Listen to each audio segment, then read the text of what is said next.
Welcome back to Worlds of Protheka audiobooks. And if this is your first time, be warned. Once you step into Protheka, you'll never want to leave. With beasts who will stop at nothing to protect the women they love, and women who are only just finding out what a real man can be, you'll lose yourself in the dark romance of these fantasy stories. To bring you these free full audiobooks, we have to listen to this platform's guidelines, and they say that Protheka's steamiest scenes aren't allowed. But you can still get them from the unabridged version of any Prothekan audiobook. All you have to do is go to worldsofprotheka.com. With promo code YouTube30, we're offering you the opportunity to get 30% off of any audiobook, ebook, or bundle. We appreciate you subscribing to the channel, as it makes bringing these free full audiobooks to you possible. Don't forget to like and comment to let us know what you think. Protheka's magic is eternal, and this story is just the beginning.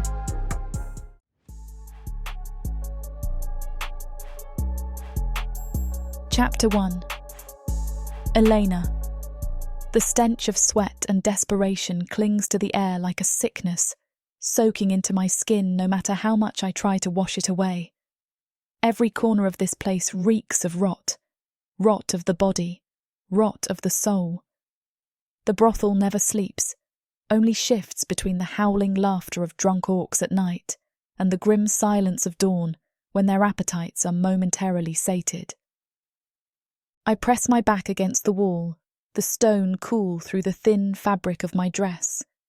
My fingers curl into fists, nails digging into my palms to keep the rising panic at bay.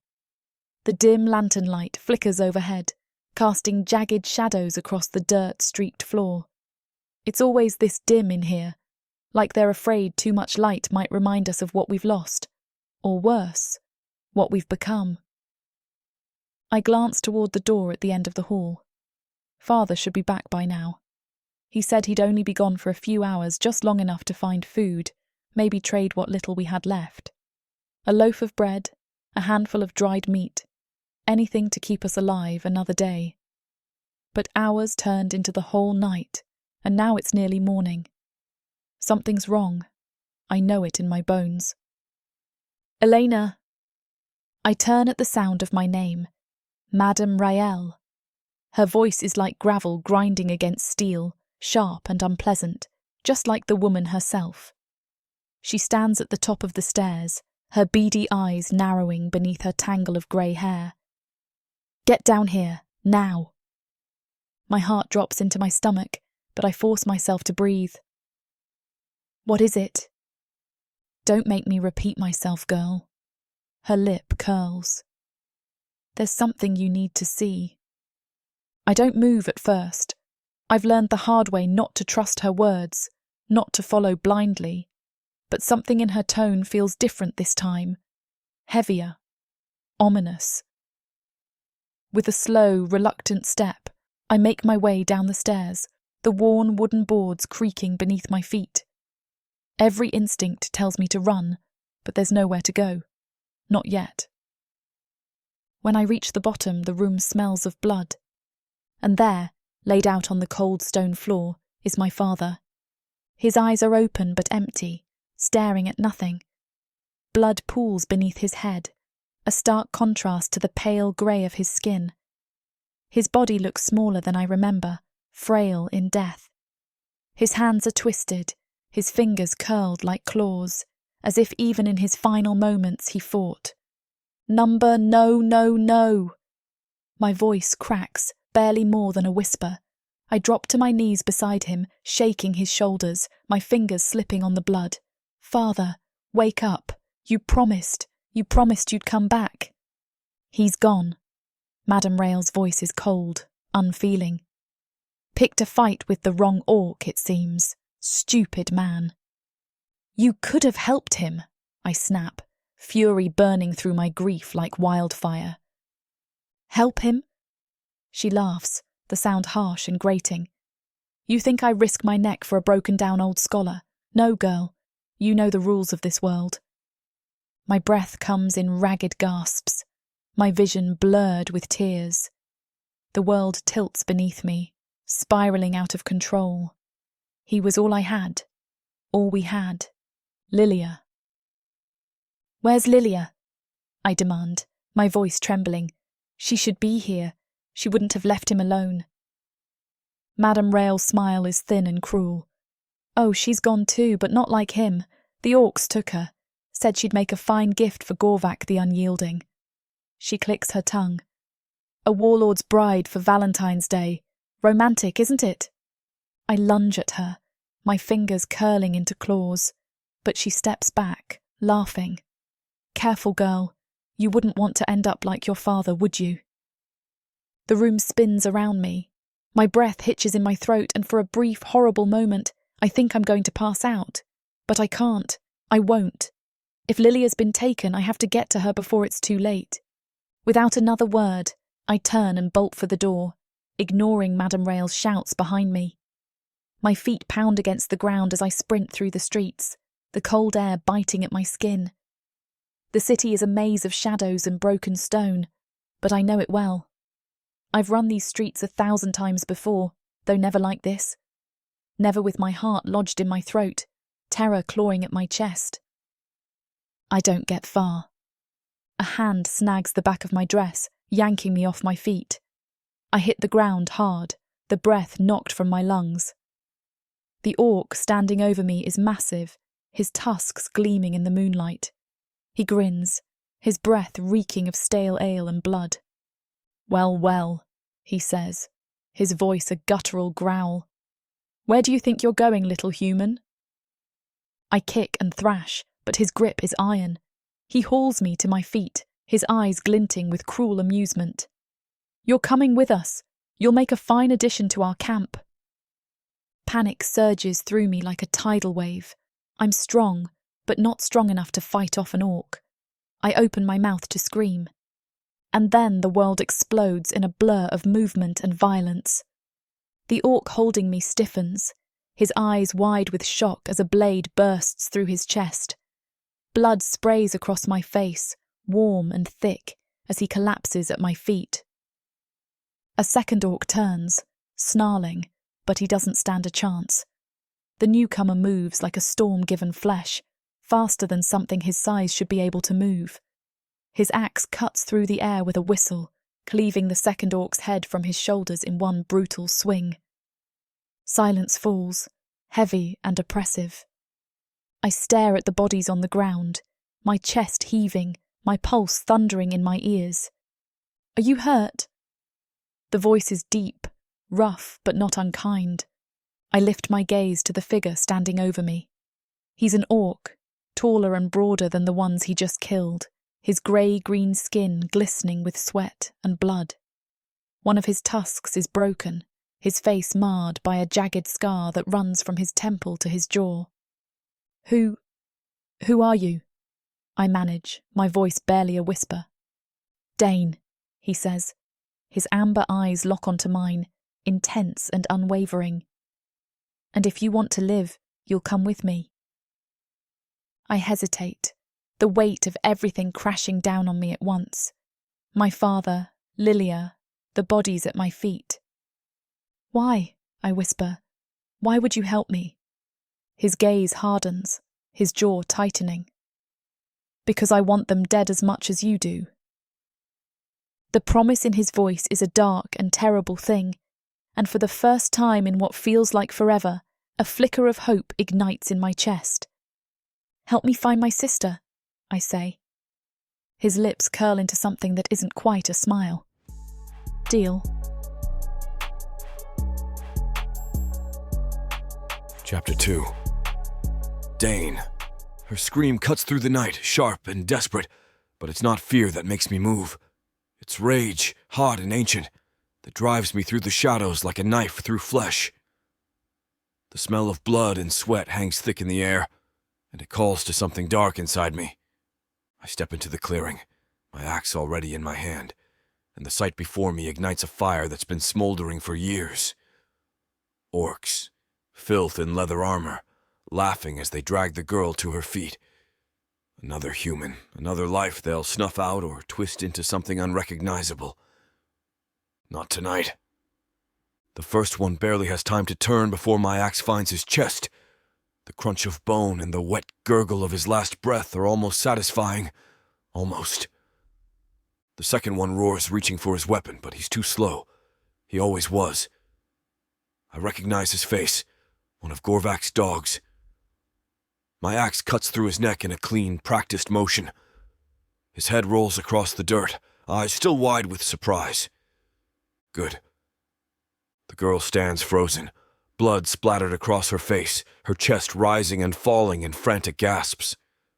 She stares at me like I'm some beast from her worst nightmare. She wouldn't be wrong. "Are you hurt?" I ask, my voice rough, barely more than a growl. She doesn't answer right away. Her green eyes flicker from the bodies to my face, her lips parted as if she's trying to form words but can't quite manage. Who are you?" Her voice is soft, cracked at the edges. I've heard voices like that before. Voices of the broken, the beaten, the barely holding on. "Dain," I say simply, "and if you want to live, you'll come with me." Her hesitation is brief, but it's there. I can see it in the set of her jaw, the way her fingers curl into fists at her sides. She doesn't trust me. Smart girl. "Why?" she whispers. "Why would you help me?" I meet her gaze, my grip tightening around the haft of my axe. "Because I want them dead as much as you do." It's not a lie, not entirely. Her eyes narrow, studying me like she's trying to peel back the layers of my skin and see what's really underneath. Finally, she nods. "Help me find my sister." Deal. I turn without waiting for her response and head into the trees. My steps deliberate, controlled. I hear her following close behind, her breaths still ragged, but steady. "Stay close," I say without looking back. "The forest isn't as empty as it seems." She doesn't answer, but her footsteps quicken. Good. The trees close in around us, their branches clawing at the sky like skeletal fingers. The ground is soft beneath my boots, damp with the recent rain, and the air hums with the quiet hum of unseen predators. "You've got a name?" I ask after a few minutes of silence. "Elena." Her voice is stronger now, more sure. "Elena," I repeat, tasting the sound of it. "Not a bad name." She says nothing, and I don't push. There's enough weight in the air without adding unnecessary words. We reach a shallow stream, the water glinting in the faint moonlight. I kneel, dipping my hands into the icy water, and scrub the blood from my skin. It clings stubbornly, staining my fingers red. I've never been able to wash it all away. Elena crouches beside me, watching me with wary eyes. "You killed them," she says, not quite a question. I meet her gaze. "Would you rather I hadn't?" "No," she says quickly. You didn't have to." "I did," I say, standing and shaking the water from my hands. "They were already dead. They just didn't know it yet." Her eyes flicker with something I can't quite place. Fear, maybe, or understanding. We press on, the forest swallowing us whole. The silence between us is heavy, but not uncomfortable. I've spent most of my life in silence. Words are just another weapon, one I've never been good at wielding. Elena stumbles over a root and I catch her arm before she falls. Her skin is warm beneath my fingers, too soft. She flinches at the contact, pulling away quickly. "Careful," I say. "The ground's uneven here." "I'm fine," she mutters, brushing dirt from her dress. "Suit yourself." I keep walking, scanning the shadows for any sign of movement. The orcs who took her sister won't be far, not if they're planning to offer her to Gorvak. Gorvak. His name alone stirs a storm in my chest, a deep, festering hatred that never truly fades. He's the reason I'm here, the reason I no longer have a clan, the reason I live like a ghost in the woods. "You said you want them dead," Elena says after a while, her voice cutting through the quiet like a knife. "What did they do to you?" I stop, my back to her, the memories rushing in like a flood. I could tell her. I could tell her about the betrayal, the exile, the years spent hunting the ones who tore my life apart. But I don't. Not yet. Let's just say we've got a common enemy, I say, turning to face her, and leave it at that. She crosses her arms, her eyes narrowing. That's not an answer. It's the only one you're getting. For a moment, I think she's going to argue, but she doesn't. Instead, she exhales slowly, her shoulders relaxing just a fraction. Fine, but if we're going to do this, I need to know I can trust you. You don't have to trust me, I say, stepping closer until we're nearly eye to eye. You just have to follow my lead and keep your eyes open. Trust will get you killed out here. She doesn't back down, her chin tilting up defiantly. I'm not afraid to die. Good, I say, a grim smile tugging at the corner of my mouth. Because death's never far behind. I turn and keep walking, the darkness pressing in around us. She follows without another word, her footsteps light but steady. We'll find her sister. We'll take down Gorvac. And when it's all over, I'll bury the ghosts that haunt me, one way or another. Chapter 3. Elena. The forest breathes around us, branches creaking in the wind, leaves whispering secrets I'll never understand. Every sound feels too loud, each crack of a twig or rustle of leaves sending my pulse racing. I glance at Dain as he leads us deeper into the shadows, his stride confident, as if the forest belongs to him. Maybe it does. The air smells like wet earth and decaying leaves, thick and heavy in my lungs. My legs ache from the constant movement, and my feet throb in my worn boots. Still, I push on. I don't have a choice. We finally stop in a small clearing, surrounded by gnarled trees that twist like skeletal fingers toward the sky. A half moon hangs above, its pale light barely cutting through the canopy. "This'll do," Dain says, his deep voice breaking the silence. He drops his pack with a thud and begins gathering kindling for a fire. I stand there for a moment, watching him, unsure of what to do. My muscles hum with the urge to keep moving, to run until my lungs burst and my legs give out. But there's nowhere to run. "Sit," Dain says without looking up. "You'll need your strength for tomorrow." I hesitate, then sink to the ground a few feet away, my back pressed against a tree. The bark digs into my shoulders, grounding me, keeping me anchored in the present.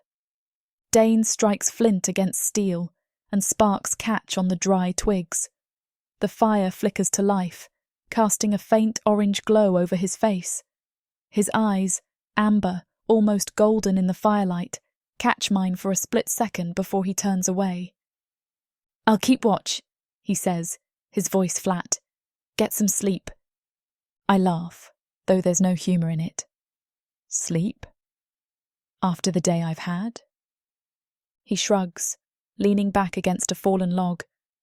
"Suit yourself." Silence stretches between us, thick and suffocating.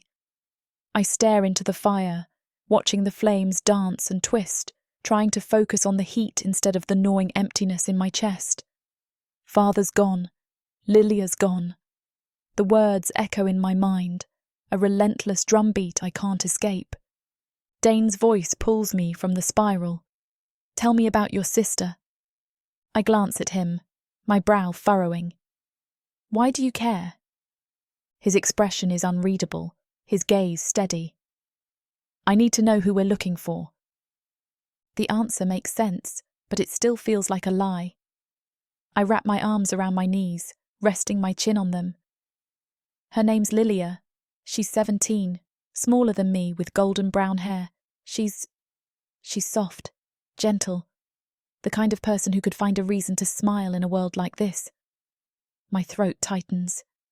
She believed in things I stopped believing in a long time ago. Dain listens without interrupting, his face unreadable. When I finish, he nods. "We'll find her." "You can't promise that." My voice is sharper than I intend. No, he admits, but I'll die trying. You have my word. There's something unsettling about the way he says it, like it's not just a promise, it's a vow etched into his bones. You're not like the others, I say, studying him. Why help me? Really? He looks at the fire, the light flickering across his scarred face. I've lost people too, and I've seen what men like Gorvak do to those they take. I won't let that happen again if I can help it. It's not the whole truth, I can feel it. But better than before, and it's enough for now. The fire crackles between us, and I realise how tired I am. Exhaustion pulls at me, dragging me down, but sleep is a luxury I can't afford. Not with him sitting there, watching me like a wolf eyeing its prey. You can sleep, Dain says again, softer this time. I'll wake you if anything happens. I want to argue, but the weight of the day is too much. I let my eyes slip closed, my body sagging against the tree. The forest hums around me, and for the first time in what feels like forever, I drift into a restless, uneasy sleep. I wake to the sound of something moving in the underbrush, my heart leaping into my throat. My hand flies to the knife hidden beneath my dress, my fingers curling around the hilt. Dain is already on his feet, his axe in hand, his eyes scanning the darkness. His body is tense, a coiled spring ready to snap. Stay behind me, he says, his voice low and commanding.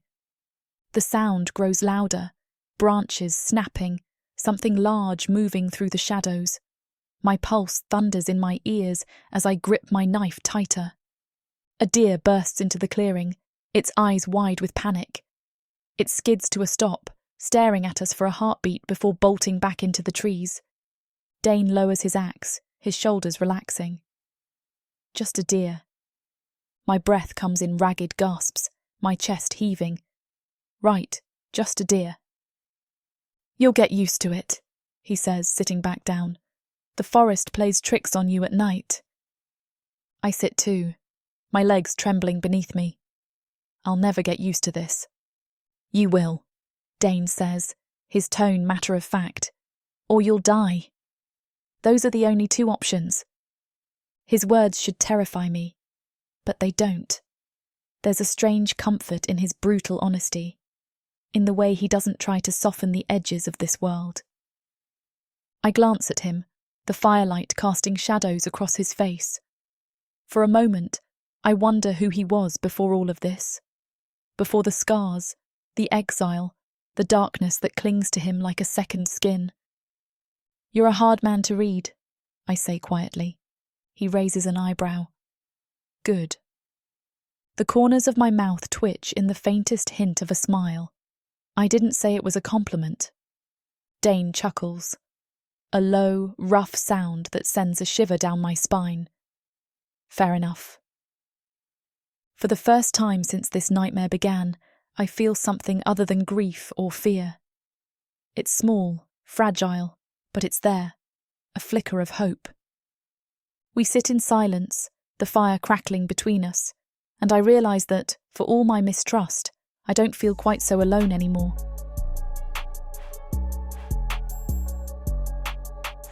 Chapter 4. Dain. The fire burns low, shadows licking at the edges of the clearing like hungry beasts. Elena sleeps fitfully, her body curled against the base of a tree, her brow furrowed even in sleep. She clutches her knife under the folds of her dress, a small blade for a world full of monsters. It won't be enough to save her if something comes in the night. I sit across from her, resting my forearms on my knees, my axe lying at my side. The embers glow, their warmth brushing against my skin, but it does nothing to thaw the cold that's taken root in my chest. It's been there for years now, festering beneath the surface, hardening me into something else, something that doesn't flinch at death, doesn't feel fear, doesn't trust. But now there's her. Her breath hitches in her sleep, and for a fleeting moment I wonder what she dreams about. Her father, her sister, the horrors she's already seen. Humans have a way of surviving even when the world tries to break them. I've seen it before, but it never stops surprising me. She's stronger than she knows, stronger than most, but not strong enough. Not yet. The past creeps in unbidden. I clench my jaw, trying to push it back into the dark corner where I've buried it. But it's always there, waiting. I remember the day they banished me from the Skullcrusher clan. Gorvak's voice rings in my ears, booming and self-righteous, calling me a traitor, a fool. I stood in the center of the circle, surrounded by the very warriors I once called brothers. They watched me with cold eyes, waiting for me to beg for mercy. But I didn't. I stood silent, my fists clenched at my sides, my blood boiling with rage. I dared to speak out, dared to say that maybe humans weren't just tools to be broken and discarded. Maybe they were more. Gorvak laughed, his tusks gleaming in the firelight, and ordered me beaten for my insolence. When the blows rained down, I didn't make a sound. Not then, and not when they cast me out. "You will wander until you rot," Gorvak had said, his voice dripping with malice. "And when the beasts find you, they will feast on your bones." He underestimated me. They all did. A rustle in the underbrush pulls me from the memory, and my grip tightens on the haft of my axe. It's nothing, just the wind shifting the leaves. I take a slow breath, easing the tension from my shoulders. Across the fire, Elena stirs. Her eyes flutter open, hazy and unfocused for a heartbeat before they lock on me. She sits up, rubbing sleep from her eyes. Did I miss something? "No," I say, my voice low. "Just the wind." She nods, stretching her legs out in front of her. Her movements are stiff, her body unused to sleeping on the hard ground. She hides the discomfort well, but I see it in the way she shifts her weight, trying to find relief. "You're not going to make it far like this," I tell her, blunt as ever. "Not without some basic skills." Her brow arches. "Oh, and what makes you the expert?" I lean forward, resting my elbows on my knees. "I've survived out here longer than most. Trust me, you'll need more than luck and a knife to stay alive." Elena tilts her head, considering me for a moment. "Fine, what do you suggest, O wise forest hermit?" A corner of my mouth twitches into something resembling a smile. She's got fire in her, I'll give her that. "We start with the basics. First, how to find water that won't kill you. Then how to move quietly, without snapping every branch underfoot. And lastly, how to fight." "Fight!" she echoes, her eyes narrowing. "I know how to fight." "Stabbing a man in the back with a knife isn't fighting," I say, standing. "It's desperation. I'll show you how to hold your own in a real fight. Not just survive, win."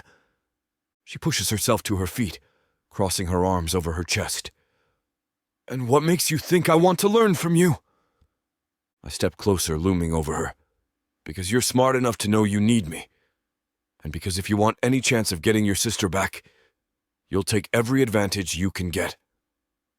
Her lips press into a thin line, but she doesn't argue. "Fine. Show me." I nod, motioning her to follow me away from the fire. The ground here is soft, damp from the recent rain, perfect for leaving tracks. I kneel, running my fingers over a patch of disturbed earth. "First lesson. Always know where you are. Pay attention to your surroundings. Every tree, every stone. If you get lost out here, no one's coming to save you." Elena crouches beside me, watching my movements carefully. "See these tracks?" I point to a set of shallow impressions in the mud. "Deer, 2, maybe 3 of them. They came through here not long ago. Follow the tracks, and you'll find water." She studies the ground, her fingers tracing the edges of the tracks. "How can you tell they're fresh?" "The edges are still sharp. If they were older, the rain would have softened them." She nods. For a moment, I see a flicker of something in her eyes. Interest, curiosity, maybe even trust. It's fleeting, but it's there. "Now," I say, standing. "Let's work on your footing. When you move, stay low. Roll your feet from heel to toe. It'll keep you quiet and give you better balance. Elena mimics my stance, her steps awkward at first, but improving with each pass. She's a quick learner, quicker than most. Good, I say, watching her movements. Now, let's see how you do in a fight. Her eyes flash with determination. Bring it on. I chuckle, the sound low and rough. You asked for it. I step forward, slow and deliberate, testing her reflexes. She raises her knife, her grip steady but flawed. I knock it from her hand with a twist of my wrist, catching it before it hits the ground. Too slow, I say, handing it back. Again! We go through the motions again and again, each pass sharper, quicker. By the time the sun begins to rise, her breathing is ragged, sweat glistening on her brow. That's enough for now, I say, stepping back. We'll pick up where we left off tomorrow. Elena wipes her brow with the back of her hand, her eyes burning with stubborn resolve. I'll be ready. I nod, the faintest hint of respect stirring in my chest. Good. As she turns back toward the fire, I watch her, my thoughts darker than the shadows around us. She's strong, but the road ahead will break her if she isn't careful. I won't let that happen. Not again! Chapter 5. Elena. The settlement rises out of the wilderness like a beast waking from slumber. Grey stone and crude wooden structures pressed into the muddy earth, smoke curling from low chimneys. It's smaller than I expected, but loud, the air thick with the sound of raised voices and the clang of metal. Orcs move through the narrow streets like shadows, their eyes cold and sharp, their laughter a harsh bark that sends a shiver down my spine. We haven't even entered yet, and already my pulse drums in my ears. I pull my cloak tighter around me, trying to disappear into the folds of fabric, but it's useless. I can feel their eyes, every one of them, dragging over me like fingers made of ice and iron. Stay close, Dain murmurs, his voice low enough that only I can hear. And whatever happens, keep your head down. I bite back the retort that rises to my tongue. I want to tell him I'm not some helpless child, that I can take care of myself, but I know better. Here, among them, I'm prey. The wooden gate creaks open, and we step into the heart of the settlement. The smell hits me first, smoke, sweat, and something metallic, like blood left too long in the sun. Dain walks ahead, his shoulders relaxed, his stride easy, but there's a tension in the way he scans the streets, his eyes always moving, always watching. He's done this before. He knows the risks. Where are we going? I whisper, my voice barely more than a breath. Supply tent, he says, keeping his gaze forward. Then we're leaving. The words should comfort me, but they don't. Every instinct tells me we won't be walking out of here that easily. We pass a group of orcs huddled near a fire pit, their conversation dying as we approach. Their eyes lock on me, their gazes dark and hungry. One of them steps forward, his lips curling into a grin that makes my stomach churn. Nice prize you've got there, he says, his voice a low growl. His tusks glint in the firelight. How much? I freeze, my breath hitching in my throat. Dain steps between us before I can react, his body a wall of muscle and shadow. His voice is calm, but there's a razor's edge beneath it. Not for sale. The orc chuckles, his eyes never leaving me. Shame. Looks like she'd fetch a good price. Move along, Dain says, his tone like iron. For a heartbeat, I think the orc will push it further, but he steps back, his grin widening. Your loss. My skin crawls as we continue down the street, my heart racing, my hands trembling beneath my cloak. I hate this. I hate every second of it. What the hell was that? I snap once we're out of earshot. Exactly what it looked like, Dain says, his eyes scanning the streets. A warning. You let him think I'm yours. My voice is sharp, cutting through the thick air. Do you have any idea how disgusting that is? Dain stops, turning to face me, his eyes dark and unrelenting. Do you have any idea what would have happened if I hadn't? I glare at him, my hands clenched into fists at my sides. I would have handled it. No, he says, his voice low and dangerous. You wouldn't have. You don't handle orcs like him. You survive them. His words hit like a slap, leaving me breathless. I hate that he's right. I hate that he had to do it at all. You could have warned me, I mutter, looking away. Would it have made a difference? I don't answer. The truth is, it wouldn't have. It doesn't change what this place is, what I am here. A commodity, nothing more. We reach the supply tent, a ramshackle structure made of patched leather and rough-hewn wood. Inside, the air is thick with the scent of dried meat and herbs, barrels of grain stacked along the walls. Dain nods to the orc behind the counter, a hulking brute with a face like a weathered cliffside. We need food, enough for a week. The orc grunts, his eyes flicking to me before he begins filling a sack with provisions. You've got yourself a fine one there, he says, his voice dripping with suggestion. Dain doesn't respond, his face a mask of calm, but I can see the tension in his jaw, the way his fingers flex at his sides. Not for sale, he says again, his voice flat. The orc chuckles, shaking his head as he ties off the sack. Shame. He shoves the sack into Dain's hands, his gaze lingering on me a moment too long. I can't breathe until we're back outside. The air is no cleaner, but at least it feels less like poison. We're leaving, Dain says, his tone brooking no argument. Fine by me, I mutter, falling into step behind him. The weight of the settlement presses down on me with every step, each glance and whispered word carving deeper into my skin. My fury burns hotter with each breath, but beneath it, there's something else, something colder and far more dangerous. Fear. We reach the gate, and I can feel eyes boring into my back.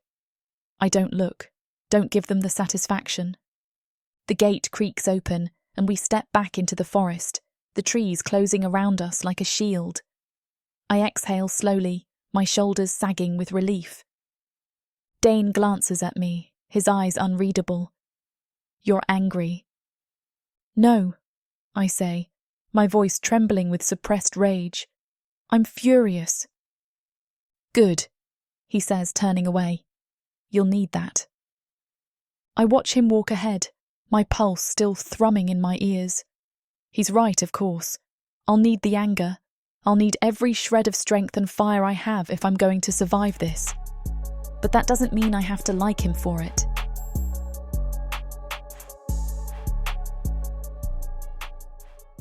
This huge orc brings out the animal in me. In a world where humans have been driven underground, living like rats is the only way to stay safe from the marauding orcs.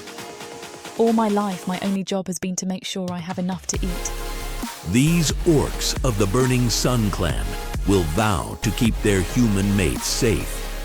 There is a nobleness to these giant savages, alpha male warriors who will protect their women at all costs.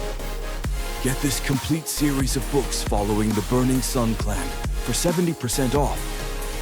Each book is a full-length monster romance that features a giant orc with eyes for his beloved, curvy human. Happily ever after guaranteed. Protheka's magic is eternal. This bundle will show you that size really does matter.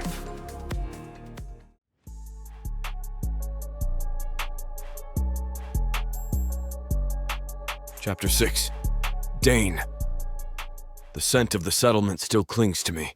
Ash and sweat, the tang of blood not quite forgotten. Even in the open air of the forest it lingers, a reminder of how close we came to trouble. I glance back at Elena. She's walking just behind me, silent but simmering with anger, her eyes hard, her jaw clenched tight. I can feel the heat of her fury without her saying a word. The moment stretches too long.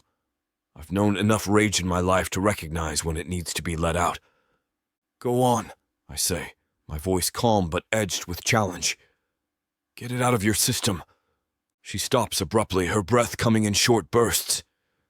When she looks up at me, there's fire in her eyes, burning, untamed. What you did back there, pretending I was your property. Do you have any idea how that felt? I expected her anger, even welcomed it. But the rawness in her voice, the crack beneath the fury, hits me harder than I thought it would. It wasn't about what felt right, I say quietly. It was about keeping you alive. Her laugh is bitter, like a blade dragged across stone. Alive? You think that justifies it?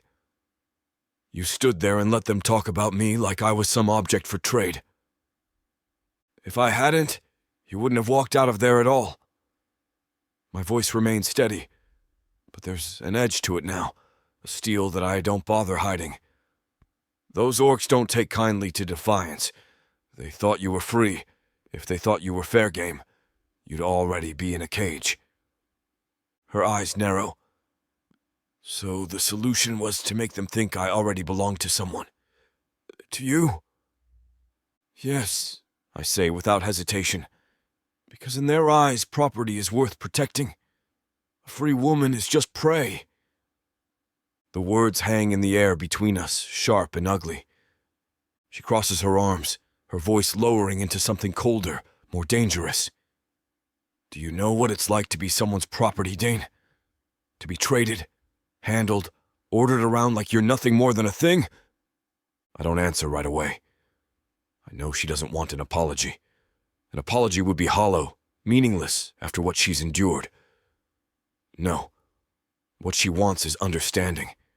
Something real and raw. Even if it's painful.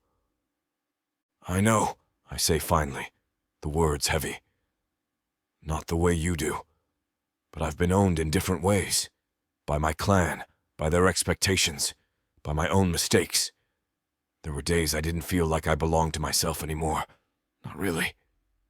Her eyes soften for a moment, just a flicker, a crack in the armor. But it's gone just as fast. That's not the same. No, it's not, I admit. But it's the closest thing I've got. Silence stretches between us, thick and suffocating. I run a hand through my hair, exhaling slowly, forcing myself to meet her gaze. You can hate me for it, I say, my voice low. But you're alive. That's what matters. Her lips press into a thin line, and for a second I think she's going to turn and walk away.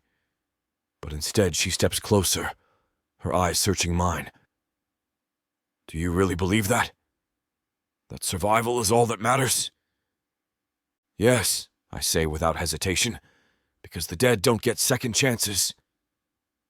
Her breath hitches, and she looks away, her eyes scanning the trees as if searching for something she'll never find. You don't know what it's like, she says softly, almost to herself. To feel trapped in your own skin. To wonder if you'll ever belong to yourself again. I don't, I admit, but I'll do everything I can to make sure you get that chance. Her eyes snap back to mine, fierce and unyielding. Don't make promises you can't keep. I don't, I say simply. Another silence falls between us, but this one feels different. Less sharp, more fragile. Like the forest around us is holding its breath, waiting to see who'll break first. You're still angry, I say. Of course I'm still angry, she snaps. You're a jerk. That draws a rough chuckle from me. At least we agree on that. She surprises me by smiling, just a small, fleeting thing, but real. You're lucky I need you. Lucky isn't the word I'd use, I mutter. We fall back into step, the tension lingering but dulled, the edges smoothed down just enough for us to breathe again. I keep my eyes on the path ahead, but my thoughts stay with her, circling like wolves in the dark. She's stronger than most, sharper than most. But she's also carrying too much. Too much pain, too much anger, too many memories that will only drag her down if she lets them. I've seen it before. I won't let it happen to her. She doesn't trust me yet. Not fully. Maybe not at all. But she will. She has to. Chapter 7. Elena. The forest is suffocating. The tall trees loom like silent judges, their branches twisted and bare, casting long skeletal shadows across the path. It feels like they're closing in on me, pressing from all sides, trapping me with my own thoughts, and with him. Dain walks ahead, his broad shoulders cutting through the darkness like a blade. He moves with that same unshakable confidence, completely unaffected by the tension suffocating the air between us. My skin prickles with irritation, my thoughts swirling like a storm. I've been holding it in too long, swallowing it down since we left the settlement, but now it's boiling over. I stop abruptly. We need to talk. He halts but doesn't turn around right away. His head tilts slightly, as if weighing whether it's worth responding. When he finally faces me, his expression is unreadable, his golden eyes calm and steady, but there's something lurking beneath them, something dangerous. What? His voice is low, controlled, but I catch the flicker of challenge beneath it. My heart races, but I refuse to back down. What are we even doing, Dain? This thing between us. It's not trust. It's not even respect. It's survival. Barely. He crosses his arms, his eyes narrowing. You're still angry. Of course I'm still angry, I snap. You don't get to walk away from what happened back there and act like it's nothing. He exhales slowly, his eyes locking onto mine. I never said it was nothing. But it didn't matter to you, I press, my voice rising. Not the way it mattered to me. You stood there and let them talk about me like I was a thing, and then you made yourself the hero because you stopped them from taking me. But you know what, Dain? I've had enough of men deciding who owns me. His jaw tightens, his hands curling into fists at his sides. I didn't claim you because I wanted to. I did it because it was the only way to keep you safe. If there had been another option, I would have taken it. Would you? I challenge, my chest heaving with every breath. Because you didn't even hesitate. Not for a second. He steps closer, his voice dropping into something dark and quiet, like a distant storm. You're right. I didn't hesitate. And you're alive because of it. I clench my fists, the anger burning hotter than ever. I hate that he's right. I hate that I needed him to protect me, that survival demanded I be something less than human in their eyes. It feels like chains around my wrists, a collar around my neck, tightening with every breath. But I'm not a child anymore. I've fought my way out of cages before, and I'll be damned if I let someone else put me in one again, even if he thinks it's for my own good. You don't get to decide what's right for me, I say, my voice trembling but strong. Not anymore. Dain takes a step back, his eyes never leaving mine. The forest is dead silent around us, the weight of my words hanging in the air like a noose. For a moment I wonder if I've pushed too far, if I've shattered the fragile alliance between us. But then his expression softens, just a little. I'm not trying to control you, he says quietly. I'm trying to keep you alive long enough to make your own choices, even if you hate me for it. There's something raw in his voice, something that feels almost like regret. It catches me off guard, throwing me off balance. I don't hate you, I admit, my voice softer now. I don't even know you. Dain's gaze flickers, a shadow passing across his face. Then maybe you should. I take a breath, trying to steady the rush of emotions swirling in my chest. Who are you, Dain? Really? Because you're not like the others. For a moment I think he won't answer. His eyes dart to the trees, scanning the darkness as if he's expecting something to leap out of the shadows. But when he speaks, his voice is lower, more vulnerable than I've ever heard it. I was part of a clan once, Skullcrusher clan, big brutal bastards with nothing but blood and fire in their veins. I was like them for a while, thought I was stronger for it. But then, things changed. He pauses, his jaw tightening. I saw what we were doing, what we were becoming. Slavery, torture, killing for sport. It didn't sit right anymore. I spoke up, tried to stop it. Turns out, you don't get to have morals in a clan like that. They beat me within an inch of my life and left me for dead. His voice hardens, but there's something beneath it, a crack, a wound still raw despite the years. I survived, but I've been running ever since. I stare at him, my mind spinning. It's not the story I expected. Somehow, that makes it worse. You tried to stop it? He nods, his eyes locking onto mine. I failed, but I won't fail again. The weight of his words settles over me like a blanket too heavy to shake off. There's no bravado in his voice, no need for sympathy. Just a simple, brutal truth. For the first time, I see something more than just a scarred warrior in him. I see the cracks in his armour, the shadows behind his eyes. Why? I ask, my voice barely a whisper. Why help me? Because I couldn't help them, he says, his voice rough. Not the ones who needed me before. I can't undo what I've done, but maybe I can make sure it doesn't happen again. I swallow hard, my throat tight. My anger is still there, simmering beneath the surface, but it's mixed with something else now. Something softer.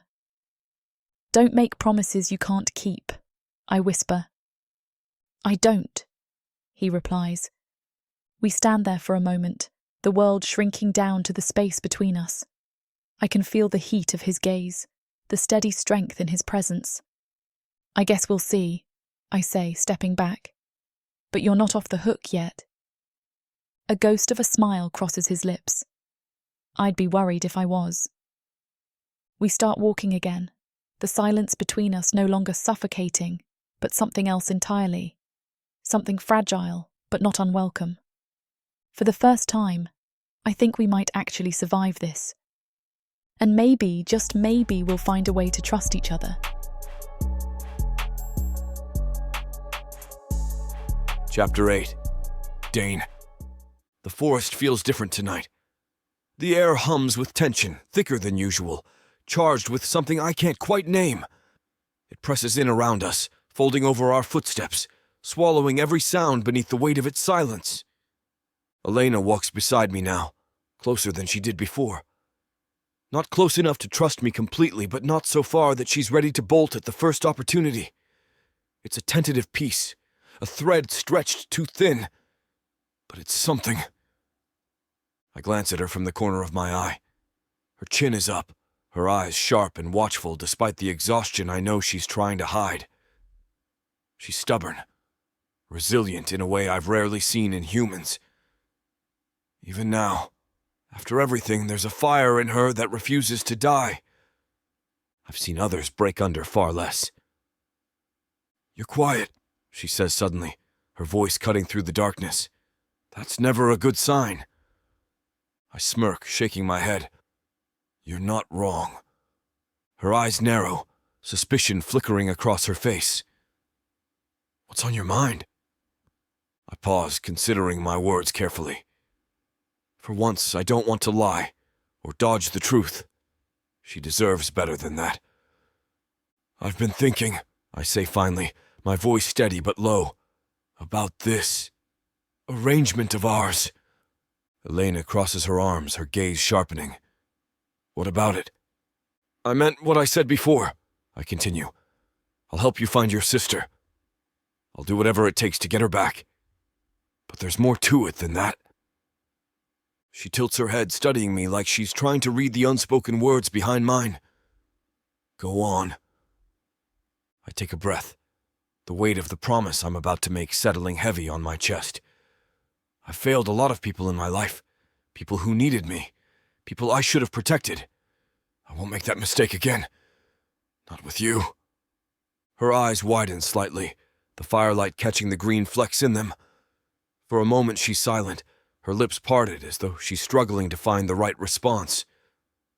"You're serious," she says finally, her voice barely a whisper. As serious as it gets. I take a step closer, lowering my voice. "No matter what happens, I won't leave you. Not until your sister is safe. Not until we've finished what we started." Elena swallows hard, her eyes flicking to the ground before meeting mine again. "You can't keep making promises like that." "I can," I say, my voice firm. "And I just did." She stares at me, her breath hitching slightly, her fingers curling at her sides. I expect her to argue, to push back with the same fire she always has, but instead she surprises me. "Why?" she asks softly. "Why would you do this for me?" I hesitate, not because I don't have an answer, but because it's a question that cuts too deep, deeper than I'm ready for. Still, I owe her the truth. "Because I've seen what happens when you leave people behind," I say quietly. "And I've had enough ghosts following me to last a lifetime." Her eyes soften, her shoulders relaxing just a fraction. "I'm not asking you to save me, Dain. I don't need a savior."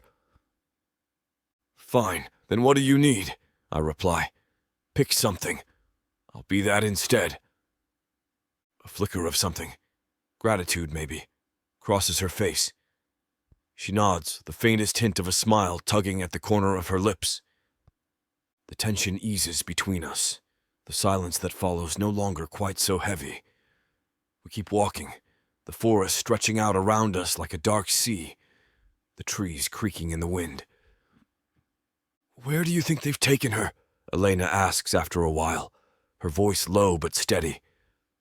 I glance at her, the fire in her eyes rekindled, burning with something fierce and unyielding. "If it's Gorvak's men, there are only a few places they'd bring her," I say. "Most likely, they'll take her to one of the old fortresses near the coast. Warlords like Gorvak prefer strongholds, places they can lock down, control." Elena nods, determination hardening her features. "Then that's where we'll go." "You'll need to be ready for what's coming," I warn her. "These aren't street thugs or drunken raiders. They're killers, organized, brutal. They'll tear you apart if you give them a chance." "I won't give them one," she says, her voice like iron. For the first time, I believe her. I stop walking, turning to face her fully. "We'll start preparing tomorrow. You're already tougher than most, but we'll make you stronger, faster. No one will touch you without regretting it." Her lips press into a thin line and she nods. "Good." I take a step closer, my voice softening. "But you'll have to trust me. Completely. No more second guessing. No more questioning my choices. If I tell you to run, you run. If I tell you to fight, you fight." Her gaze hardens, but she doesn't back down. "Trust works both ways, Dain. If you want me to trust you, you'll have to start trusting me too." A slow smile spreads across my face. "Deal." We stand there for a moment, the world shrinking down to the space between us.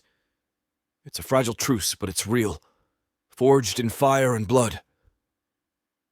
"Get some sleep," I say finally, nodding toward the fire. "Tomorrow's going to be a long day. We've got a ship to catch." Elena hesitates, then nods, turning toward the camp. I watch her go, my thoughts swirling like the wind through the trees. She's stronger than she knows, fiercer than anyone I've met. And for the first time in years, I feel something like hope stirring in my chest. Not for myself, for her. Chapter 9. Elena. The salt-laden breeze whips my hair across my face as we approach what looks like driftwood assembled into the shape of a dock. Dain's massive arm shoots out, stopping me in my tracks. "Stay back," he murmurs. "But close."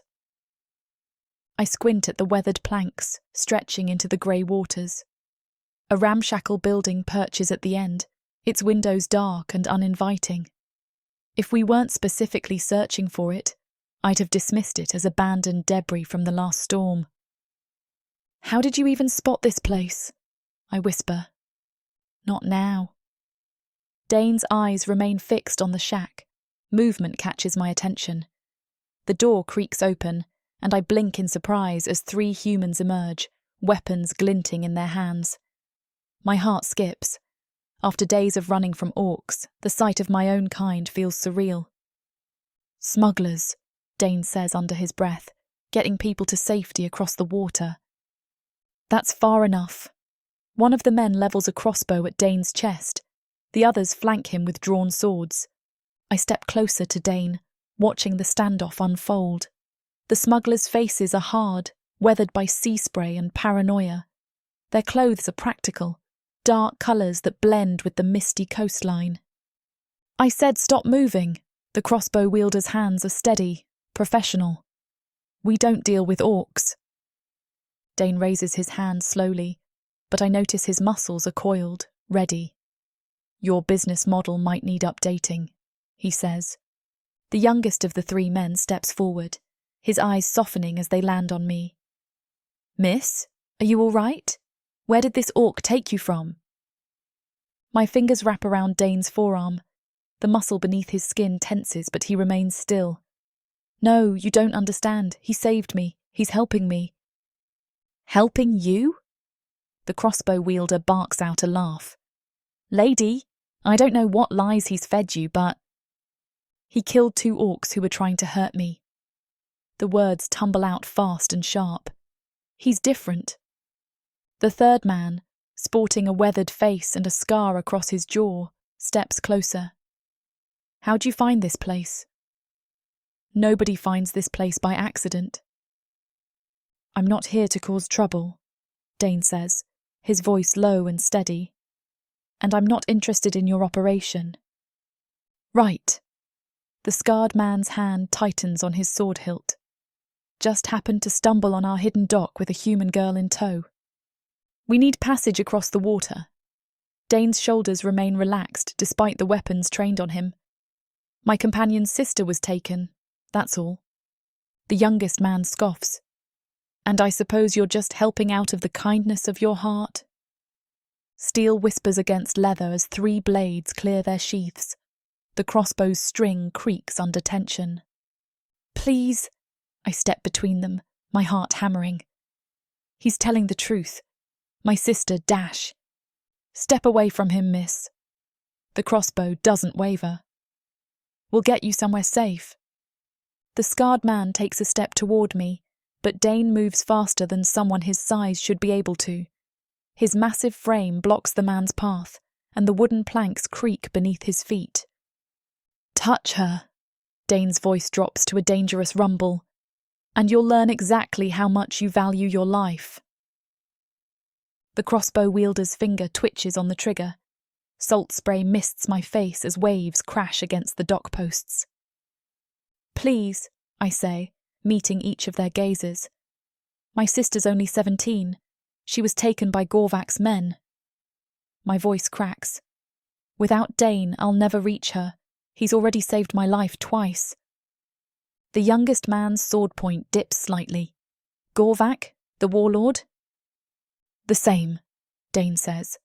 The scarred man exchanges glances with his companions. The tension in his shoulders eases, though his grip on his weapon remains firm. "Fine, but we're casting off now, and we're already packed below deck with refugees." He jerks his chin at Dain. The orc stays topside. "Done," Dain says without hesitation. The crossbow wielder lowers his weapon slowly. "One wrong move." "Save your threats," Dain interrupts. "I've heard better from scarier beasts." The scarred man gestures toward the ship moored at the end of the dock. "Let's move. Tide's turning." The deck pitches beneath my feet, the sea roaring like an angry god as the wind tears at the sails above. Waves crash against the hull, each one harder than the last, sending icy spray across the boards and soaking through my clothes. The air smells of salt and rain, thick and suffocating. I cling to the railing, my fingers numb, my muscles straining as I fight to stay upright. The storm came out of nowhere, dark clouds swallowing the sky in minutes, turning the world into a churning, chaotic mess. "Hold on." Dain's voice cuts through the wind, rough and commanding. I don't need him to tell me twice. The ship lurches violently, and I tighten my grip until my knuckles turn white. Every instinct screams at me to run, to find shelter below deck. But there's nowhere to go. The smuggler's ship is small and overcrowded, its lower deck already filled with refugees desperate to escape the mainland. We were lucky to get on at the last minute, though I think it had more to do with Dain than luck. The wind howls like a living thing, and the rain lashes at my face, sharp and cold. My hair whips around me, sticking to my skin, and my feet slide on the slick wood as I struggle to keep my balance. A wave slams into the side of the ship, and for one terrifying second, my body lifts from the deck. This is going to be a long journey. From the depths of the darkness of Protheka, Or clawing up from the realms of fantasy. come the most fearsome beasts you have ever seen. These monsters are done watching from the shadows. Now, as they step into the light, something unexpected grips them. Something even they can't fight off. Love, Vampires. demons, Dark elves. gods. Minotaurs. Creatures of light and dark. They will protect their mates. Do whatever needs to be done. Morally grey heroes who will burn the world to protect the women who love them. 10 audiobooks. Fall into over 60 hours of fantasy romance. 20 ebooks. Over 1 million words of these brutes who will protect their women. Even if they might destroy themselves in the process. Get the immersive Protheka fantasy romance bundle. For 80% off, right now, dive into Protheka at a once-in-a-lifetime discount. The first bundle to offer both ebooks and audiobooks on worldsofprotheka.com. Protheka's magic is eternal, and this romantasy bundle will make it endless.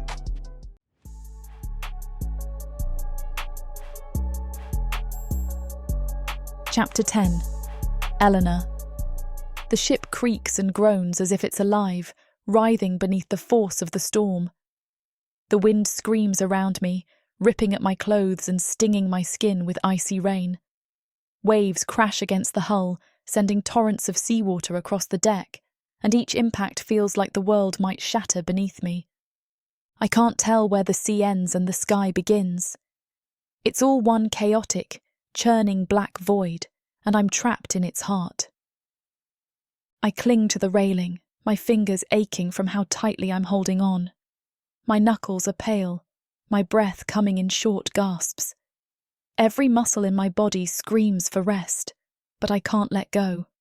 Not when the sea looms just a few feet away, waiting to swallow me whole. Elena. I barely hear Dain's voice through the storm. I glance over my shoulder, rain blurring my vision, and see him pushing his way across the deck toward me. His massive frame seems almost unbreakable, even against the fury of the storm, but there's something in his eyes, something raw and urgent, that sends a chill down my spine. "Get below deck," he shouts, his voice cutting through the wind like a blade. "I'm fine," I yell back, though the words feel hollow even as I say them. I'm not fine. My legs are shaking, my body numb with cold, and the sea calls to me with its relentless rhythm. Dain curses under his breath and closes the distance between us in 2 quick strides. His hand clamps around my arm, strong and unyielding. "You're not fine. You're one misstep away from going overboard." "I can handle it," I insist, but even I can hear the waver in my voice. "You can't handle the ocean," he growls, his face inches from mine. "No one can." Another wave slams into the ship, the impact so strong it rips my feet from the deck. My heart lurches into my throat as my body tilts backward, the sea rushing up to meet me. And then Dain's arm wraps around my waist, pulling me back against him. His grip is unrelenting, his chest solid against my back. For a moment, everything stops. The storm fades into the background, the roar of the wind and the crash of the waves becoming nothing more than a distant hum. All I can feel is him. His breath is warm against my ear, his heartbeat steady and strong beneath my trembling hands. The world may be falling apart around us, but in his arms, I feel strangely anchored. "Are you always this stubborn?" he murmurs, his voice rough but not unkind. "Only when someone tells me what to do," I manage, my words breathless and half lost to the wind. His chuckle is low and rough, sending a shiver down my spine that has nothing to do with the cold. Noted. I should pull away, I know I should, but something keeps me frozen in place, something deeper than fear or exhaustion. I feel safe. It's a ridiculous thought, absurd given the storm raging around us, but it settles in my chest like a steady pulse. I've never felt safe before, not really, not with anyone, not until now. "You're not letting go, are you?" I ask, my voice quieter now, more intimate. "Not until I know you're not about to throw yourself into the sea," he replies, his tone softening just enough to send another jolt of warmth through me. I tilt my head, glancing up at him. The rain slicks his hair back from his face, droplets catching on the scar that cuts across his cheek. His eyes, those strange golden eyes, are fierce but also something else, something almost tender. "You're awfully protective for someone who claims not to care," I say, my voice light, almost teasing. His lips twitch into something that's not quite a smile. "Who said I don't care?" My breath catches in my throat, the weight of his words sinking into me. I try to brush it off, to turn it into a joke, but the intensity of his gaze won't let me. The ship lurches again, the storm reminding us of its presence.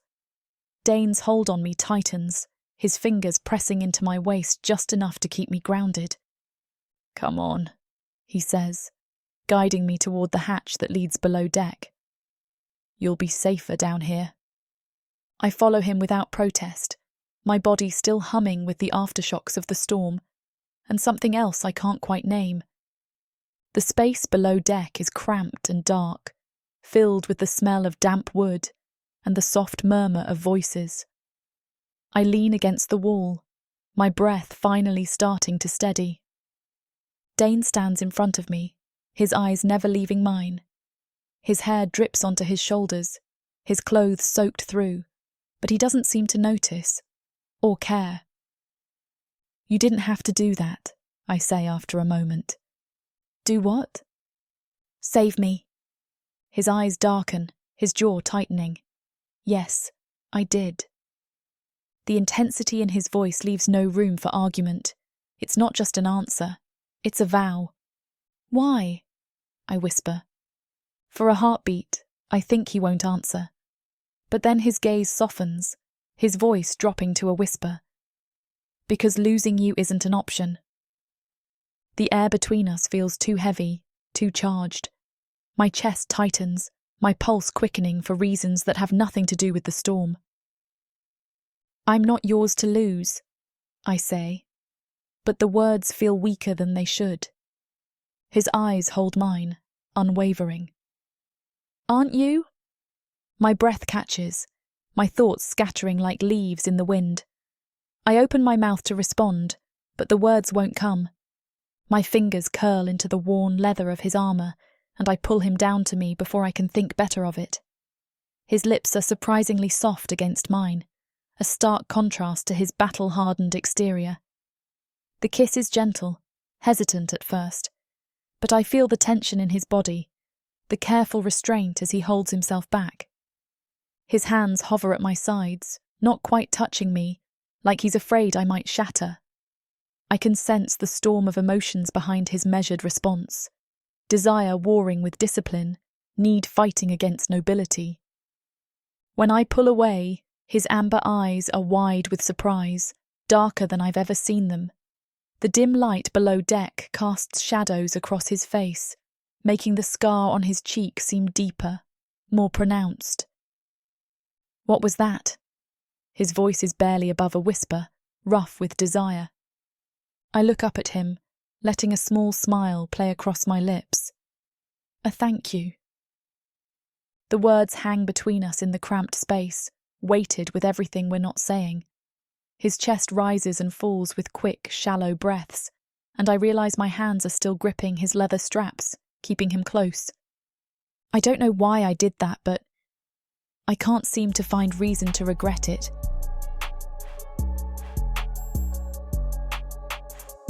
Chapter 11. Elena. The storm has passed, but its memory lingers in the air, thick and heavy. The ship drifts quietly now, the sea calm beneath us, the sky stretched wide and grey. Salt clings to my skin, mixing with the sweat and exhaustion from the night before. I sit cross-legged near the edge of the deck, the wood damp beneath me, my thoughts churning almost as violently as the waves had. I steal a glance at Dain. He's leaning against the mast, his arms crossed, his eyes fixed on the horizon as if daring the sea to stir again. His face is calm, unreadable, but I've started to notice the little things. The subtle tension in his shoulders, the way his eyes flick toward me when he thinks I'm not looking. Something between us shifted last night. The kiss. I hate how aware I am of him now. The warmth of his hand around my wrist still lingers, like a phantom touch that refuses to fade. It leaves me restless and uncomfortable in ways I can't explain. I shouldn't trust him. I can't trust him. But with every passing day, I find myself relying on him a little more. The silence stretches between us, growing heavier with every breath until I can't take it anymore. Dain, I say, my voice cutting through the quiet. He turns, his amber eyes catching the light in a way that makes my breath hitch. What? I've been meaning to ask you something. I pause, trying to find the right words. Why does Gorvak want my sister? Why, on something called Valentine's Day? His expression darkens instantly, his jaw tightening. For a second, I think he won't answer, but then he pushes off the mast and walks toward me, his boots thudding softly against the deck. You've heard of Valentine's Day? He asks, his voice low. Not really, I admit. He looks away for a moment, his gaze distant, as if recalling something he wishes he could forget. For warlords like Gorvak, Valentine's Day isn't about love.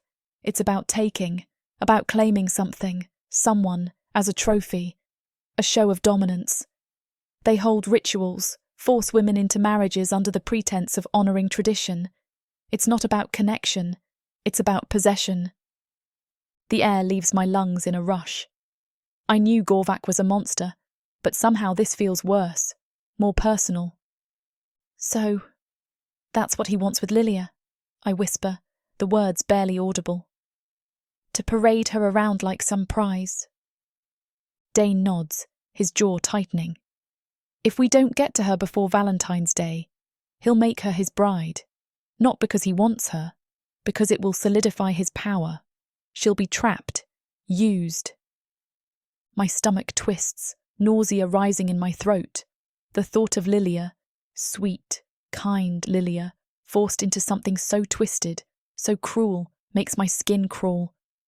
I won't let that happen, I say, my voice harder than I expect. I'll kill him first. I know, Dain says quietly, and you won't have to do it alone. I meet his gaze, something tightening in my chest at the raw honesty in his voice. For once, there's no edge to his words, no hidden agenda, just a promise. You really mean that, don't you? I ask, my voice softer now. He nods. I do. The deck shifts beneath us, the ship groaning as it cuts through the water. I stare at him for a long moment, trying to make sense of this strange, complicated man.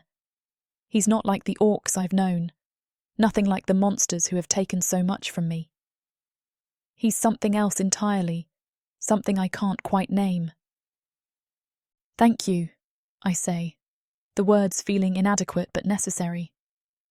"You don't have to thank me," he replies, his lips curving into the faintest hint of a smile. "Just be ready when the time comes." I nod, a strange warmth settling in my chest, despite the cold wind biting at my skin. "I will be." We fall into silence again, but it feels different this time. Less heavy, more steady, like the storm inside me has finally found a place to rest. I move to stand beside Dain, my steps quiet against the damp deck. My head finds its way to his arm, the rough fabric of his sleeve scratching against my cheek. His muscles tense beneath my touch, but I don't pull away. The gentle rock of the ship matches the rhythm of my breathing. Exhaustion settles deep in my bones, but sleep feels impossible. My mind wanders to Lillia, and my chest tightens. I picture her golden brown hair, the way it used to catch the sunlight when we'd hang laundry together.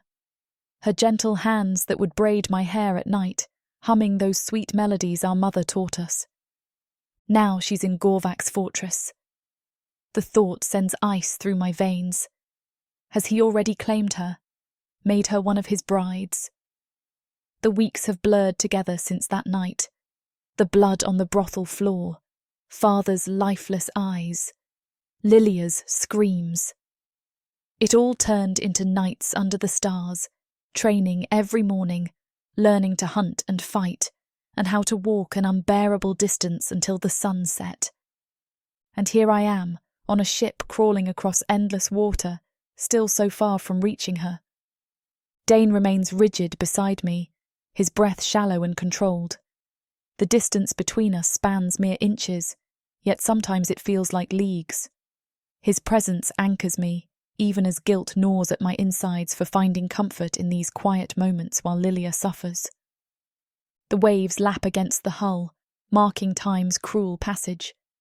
Each second takes me further from who I was, but closer to who I need to become to save her.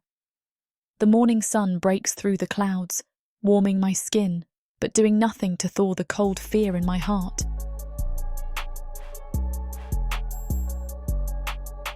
Chapter 12. Dain. The sea is calm now, the sky above us a wash of pale grey, stretching endlessly over the horizon. The air smells of salt and damp wood, the lingering scent of the storm clinging to the ship like a memory we can't quite shake. I lean against the railing, watching the slow rise and fall of the waves, my thoughts far away. Elena stands beside me, quiet but curious, her gaze shifting between the water and me.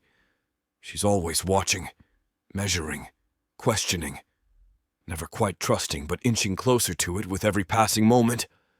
I can feel her eyes on me now, waiting for something. "Dain," she says finally, her voice soft but steady. "Tell me more about Valentine's Day." I glance at her, raising an eyebrow. "Why?" "Because it's strange," she says, folding her arms across her chest. "The way you talk about it doesn't sound like the world I've grown up in. It sounds like something else. Something better." A bitter chuckle escapes me before I can stop it. "Better? Maybe once. Not anymore." She tilts her head, the wind catching her dark hair and tossing it around her face. What was it really about? Before Gorvak and the others twisted it into... I sigh, turning my gaze back to the sea. The question shouldn't bother me, but it does. Not because it's painful, but because it stirs something inside me I've tried to forget. Something I buried long ago, deep beneath the ashes of who I used to be. "It was a human tradition," I say at last, my voice quieter than I intended. "A long time ago, before the world fell apart. It wasn't about power or control. It was about choosing someone. Not to own, not to conquer. To love." The word feels foreign on my tongue, strange and unwieldy, like a language I've forgotten how to speak.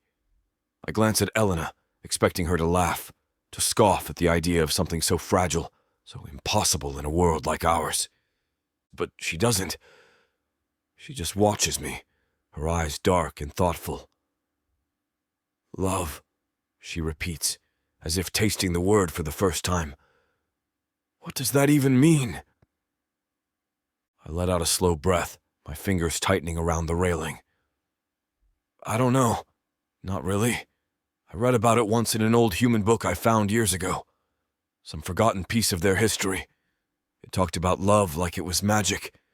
Something powerful and dangerous, and something that could break you or make you whole. It didn't make much sense to me at the time. It still doesn't. Elena leans closer, her curiosity getting the better of her. What did it say? I hesitate, the memory coming back in flashes. It said love was a choice, I say, my voice barely more than a whisper. Not something you fell into or stumbled across. Something you gave freely and completely without expecting anything in return. It was supposed to be pure, dangerous too, the kind of thing that could burn you alive if you weren't careful. Elena is silent for a long moment, her gaze distant. And you believed it? No, I admit. Not then. I thought it was just another human fantasy. Another way they tricked themselves into thinking they were better than they were. But the more I read, the more it stuck with me. The idea that maybe once there was something worth fighting for, something worth risking everything for. Her eyes meet mine, something unspoken passing between us. The wind stirs around us, carrying the scent of the sea and something else. Something old and almost forgotten. That's why you're helping me, isn't it?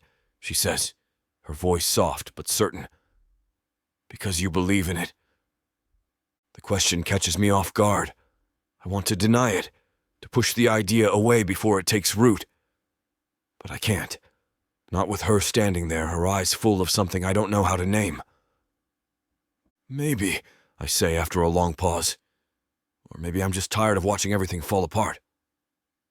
Elena nods slowly, her fingers tracing the worn wood of the railing. I think I like the old version of Valentine's Day better. So do I murmur, my voice barely audible. The silence between us feels different now, less like a void and more like a bridge, fragile but real. I watch her out of the corner of my eye, the way her brow furrows slightly, the way her lips press into a thoughtful line. For the first time in years, I find myself wondering what it would be like to have something more than survival. Something that doesn't hurt. But it's a dangerous thought, and I push it away before it can take root. The sea stretches out before us, endless and unknowable. Somewhere beyond the horizon, Gorvak is waiting. And so is her sister. Whatever happens next, I can't afford to forget why I'm here, what we're fighting for. Get some rest, I say, straightening. We'll reach the coast soon. Elena nods, but she doesn't move right away. Her eyes linger on me for a second too long, filled with questions she doesn't ask. Good night, Dain, she says finally, her voice softer than I've ever heard it. Good night, Elena, I reply. I watch her disappear below deck, the air feeling colder in her absence. The wind picks up, and the sea hums beneath us, restless and wild. I turn back to the horizon, my thoughts darker than the water beneath me. Love. It's a dangerous thing. But I wonder if I'm already burning. Chapter 13. Elena. Weeks on the water made walking on foot again nearly unbearable. But I have no choice. The ruins rise around us like broken teeth, jagged and hollow, shadows clinging to the crumbling walls. The air is heavy with the scent of rot and ash, a bitter reminder of what this place used to be. A city built by human hands, now nothing more than a graveyard. The sky is grey, clouds pressing low and suffocating. Wind whistles through the hollowed-out buildings, carrying whispers of the past.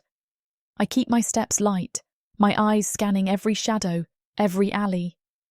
We've learned that silence is dangerous, but the wrong kind of noise is worse. Dain walks beside me, his axe strapped across his back, his eyes sharp and restless. He's always watching, always waiting. He doesn't say it, but I can feel it, the way his body tenses, the way his hand hovers near the hilt of his weapon. Something is wrong. I hear it before I see it, the sound of metal striking flesh, the dull thud of bodies hitting the ground, the crackle of distant laughter. My stomach tightens, a knot of dread twisting deep inside me. "Dain," I whisper, my voice barely audible. "Do you hear that?" He nods once, his eyes narrowing. "Stay close." We slip through the shadows, weaving between the crumbling buildings, until we reach the edge of an open courtyard. The ground is slick with mud and filth, littered with broken stone and shattered glass. In the centre of the courtyard, a circle of orcs stands around a makeshift ring. Inside, 2 human men fight, bare-knuckled and bloody, their movements sluggish with exhaustion. One of them stumbles, his face already a mess of bruises and cuts. The orcs cheer, their voices a cacophony of guttural laughter and cruel encouragement. They throw coins at the fighters, placing bets on who will fall first. I freeze, my breath caught in my throat. It's not just the sight of the fight that horrifies me, it's the faces in the crowd. Human faces. Not just orc spectators, but humans standing among them. Some cheering, others too numb to care. "Slaves," I whisper, the word bitter on my tongue. "They're making them fight for sport." "Don't look," Dain says, his voice low and hard. "We need to keep moving." But I can't. My feet refuse to move, my body rooted to the spot. The man who stumbles, his hair is long, his face gaunt, but he still swings with everything he's got. He's barely an adult, barely alive, but still fighting. My heart clenches. "Dain, we have to do something." "No." His answer is immediate, his voice like iron. "It's too dangerous." "They'll kill him," I snap, my voice rising despite myself. "And they'll kill us if we get involved." Dain steps in front of me, blocking my view of the ring. His eyes are cold, unyielding. "I won't risk your life for a fight we can't win." "How can you say that?" I hiss, my pulse hammering in my ears. "He's just like us. He didn't choose this." "None of them did," Dain says quietly. "But if you run in there now, you'll end up in the ring right beside him, or worse." I know he's right. I know it in the deepest, most logical part of me. But that doesn't make it easier. It doesn't make the sight of that poor boy, bloodied and gasping, any less unbearable. I bite my lip, the taste of salt and copper filling my mouth. "Please," I whisper, my voice cracking. "There has to be something we can do." Dain's jaw tightens, his eyes flicking back toward the ring. For a moment, I think he might give in, but then he shakes his head. The finality cuts through me like a blade. I hate him for it. Hate his calm, his control, his refusal to act. But beneath the anger, there's something else, something colder. Fear. The crowd cheers as one of the men collapses, his body hitting the ground with a sickening thud. The orcs laugh, tossing coins at his feet like it's a game. My hands curl into fists, my nails digging into my palms. "One day," I say through gritted teeth, "one day we'll come back here, and we'll burn this place to the ground." Dain meets my gaze, his eyes hard but not unkind. "When you're ready, I'll help you do it." It's not a promise of comfort, it's a promise of war. I take a deep breath, forcing myself to turn away. My legs feel like lead, every step a struggle, but I keep moving. I don't look back. I can't. We slip into the shadows again, the sounds of the fight fading behind us.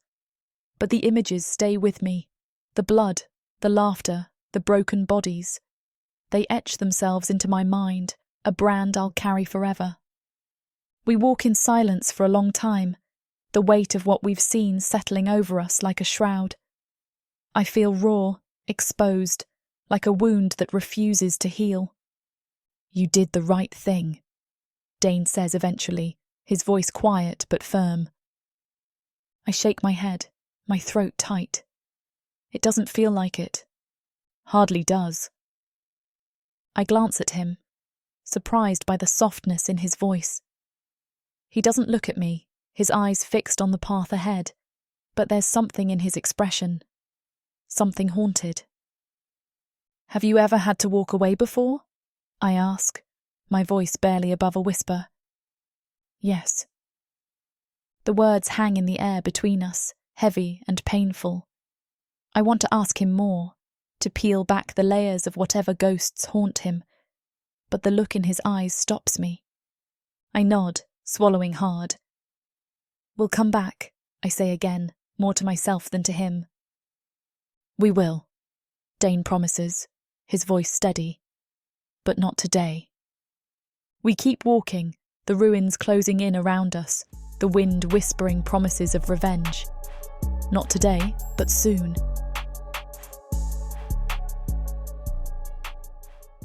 Protheka is a dark and dangerous world.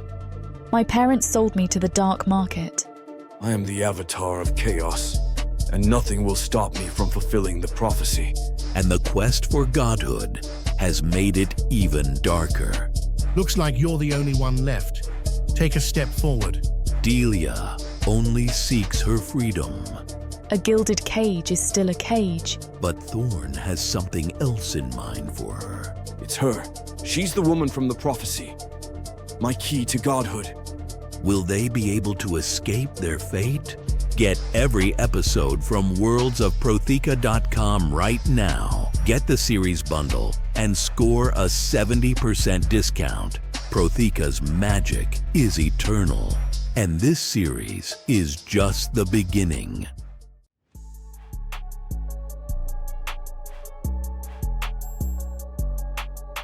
Chapter 14. Dain.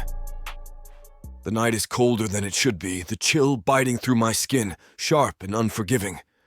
The campfire crackles weakly, more ember than flame, barely enough to fight off the dark. I sit on the edge of the firelight, my back against a fallen log, my eyes fixed on the shadows just beyond its reach. The world feels quieter here, dangerous in a different way. I should be resting. We'll need to move again at first light, deeper into unfamiliar territory, closer to the coast and whatever waits for us there. But sleep refuses to come. My thoughts keep circling back to the ruins, to the ring, to the sound of flesh meeting stone, the laughter of orcs as they watched men destroy each other for sport. I've seen it before, more times than I can count. It never gets easier. It was worse watching her see it for the first time. Elena's silence is louder than the storm had been at sea. She's sitting across from me, her body stiff, her gaze locked on the dying fire. She hasn't said a word since we left the ruins. I watch her carefully, waiting for the moment she cracks. It comes sooner than I expect. Her shoulders tremble first, barely noticeable, just a small shift in her rigid frame. Then her hand lifts to her face, wiping quickly at her eyes. Too quickly. She's trying to hide it, but the soft hitch in her breath gives her away. She's crying. I stand, moving toward her slowly, the way you would approach a wounded animal. She doesn't look up, doesn't acknowledge me, but I can feel the tension rolling off her in waves. I sit down beside her without a word, close enough that our shoulders almost touch. The warmth of her body contrasts sharply with the cold night air, and I'm reminded once again just how small she is, how fragile she seems, even though I know better. Elena wipes at her eyes again, but the tears keep coming. She clenches her jaw, determined to swallow the sobs threatening to escape, but a few slip free, soft and raw. I don't speak. There's nothing I can say that won't feel hollow. No promise I can make that will erase what we saw today, what we've both seen too many times before. Instead, I stay with her in the silence, letting it stretch between us, heavy but not unwelcome. Her breath shudders, her fingers tightening around her knees. "I should have done something," she whispers, her voice barely audible. "I should have—" "No," I cut in, my voice low but firm. "You would have been killed. You know that." Her head snaps up, her eyes blazing despite the tears. "I don't care, he was—" and I just walked away. "You survived," I say quietly. "That's what matters." She laughs bitterly, the sound rough and broken. "Surviving isn't enough. Not when it feels like I'm leaving pieces of myself behind every time I do. Not anymore. You showed me that." Her words jab straight into my heart, cutting through the armor I've spent years building around myself. "Sometimes," I say, staring into the fire, "the only way to win is to wait. To bide your time until you're strong enough to fight back." She shakes her head, tears spilling down her cheeks. "What if I'm never strong enough?" "You will be." The certainty in my voice surprises even me. She looks at me, her eyes wide and vulnerable in a way I've never seen before. "How do you know?" "Because I've seen you." I meet her gaze, refusing to look away. "You've survived things that would have broken most people. You think that doesn't mean something? You think that strength just disappears?" Her breath hitches, and for a moment I think she's going to argue. But then she exhales slowly, her shoulders slumping as the fight drains out of her. "I don't feel strong," she admits. "Strength isn't a feeling," I reply. "It's just what's left when everything else is gone." The fire crackles between us, its light flickering across her face. She leans back slightly, resting her head against the log, her eyes half-lidded with exhaustion. "I'm so tired," she murmurs. "Of running, of fighting, of feeling like this." "I know," I say, my voice softer now. "But it won't always be like this." She turns her head, her eyes meeting mine again. "How can you be so sure?" "I'm not," I admit. "But I've lived through worse, and so have you." Her lips twitch into something that almost resembles a smile. "You're not much for comfort, are you?" "No," I say with a smirk, "but I'm good at keeping people alive." Her smile fades, replaced by something deeper, something that makes my chest tighten. "Thank you," she whispers. I nod, the weight of her words settling in my chest. "You don't have to thank me."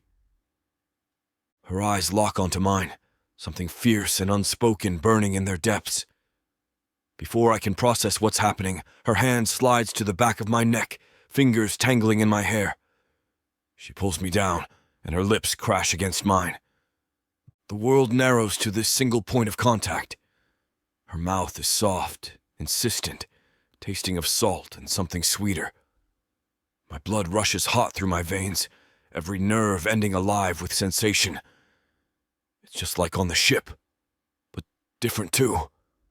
Deliberate, chosen, not born from desperation or fear. My hands twitch at my sides. I want to touch her, to pull her closer, but I'm acutely aware of my strength, of how easily I could bruise her skin. The thought of hurting her, even accidentally, makes me hold back. She breaks the kiss, her breath warm against my face. Her eyes search mine, understanding dawning in their depths. "It's okay," she whispers, her voice steady and sure. "You can touch me." Slowly, carefully, I reach out. My hand finds her waist, fingers spanning almost half her circumference. The heat of her seeps through the thin fabric of her shirt, and I have to swallow hard against the surge of desire that races through me. My other hand moves to her face, cupping her cheek. Her skin is impossibly soft under my calloused palm. She leans into the touch, her eyes fluttering closed for a moment. The trust in that simple gesture steals my breath. "Lena, Kiss me, Dain." Chapter 15. Dain. I lean down, capturing her lips with mine. The kiss is different now, deeper, hungrier. Her mouth opens beneath mine and a low growl rumbles in my chest. The sound seems to ignite something in her. "Dain!" she breathes against my lips. Her fingers find the leather straps across my chest, curling around them and pulling me closer. The metal buckles dig into my skin through my shirt, but I barely notice. All I can focus on is the way she arches into me, her body a line of heat against mine. My hands span her waist, and in one fluid motion, I lift her onto my lap. She weighs nothing to me but the trust in that simple action. Letting me move her, handle her, makes my heart pound. She settles against me, knees bracketing my hips. "Is this okay?" I murmur, breaking the kiss to look at her face. "More than okay," she whispers, her fingers trailing up my neck. "Don't stop."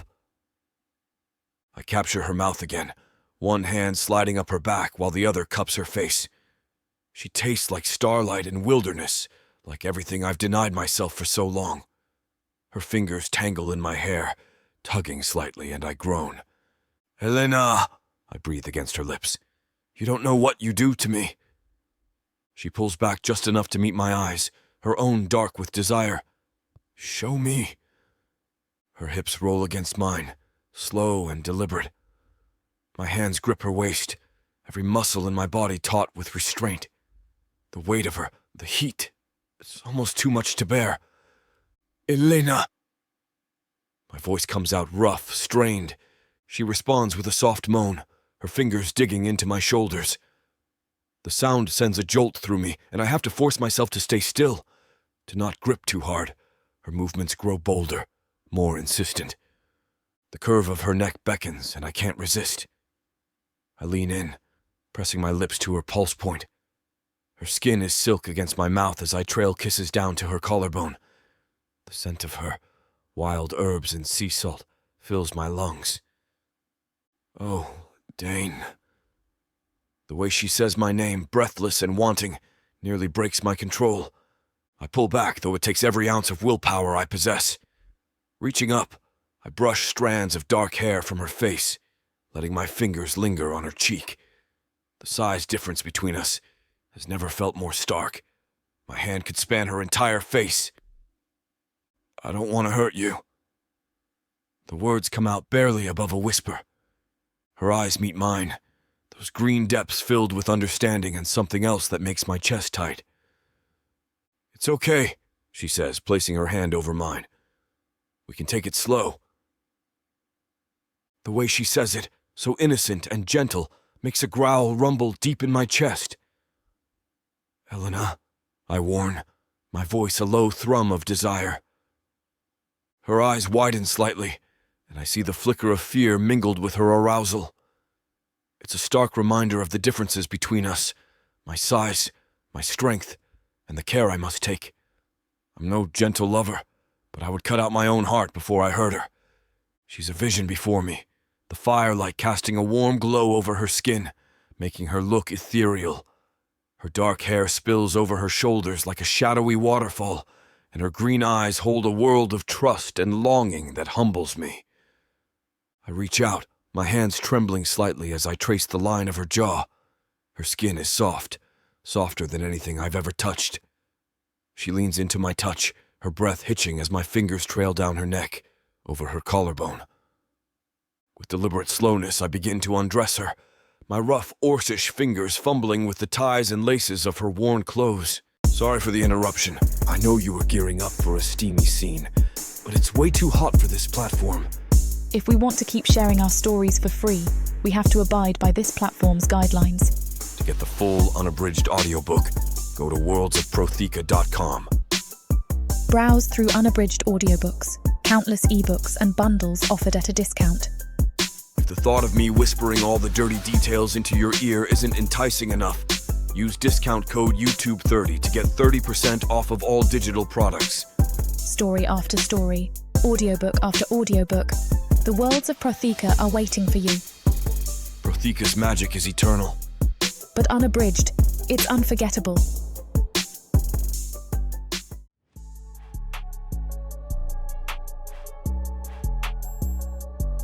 Chapter 16. Elena. The fortress rises out of the mist like a jagged scar across the land, its stone walls dark and foreboding against the pale sky. The air is colder here, biting and damp, laced with the faint scent of smoke and decay. My footsteps falter as we approach the outer gates, but I catch myself quickly, forcing my legs to keep moving. Dain walks beside me, his presence a steady, unspoken promise of protection. But once we cross that threshold, I'll be alone.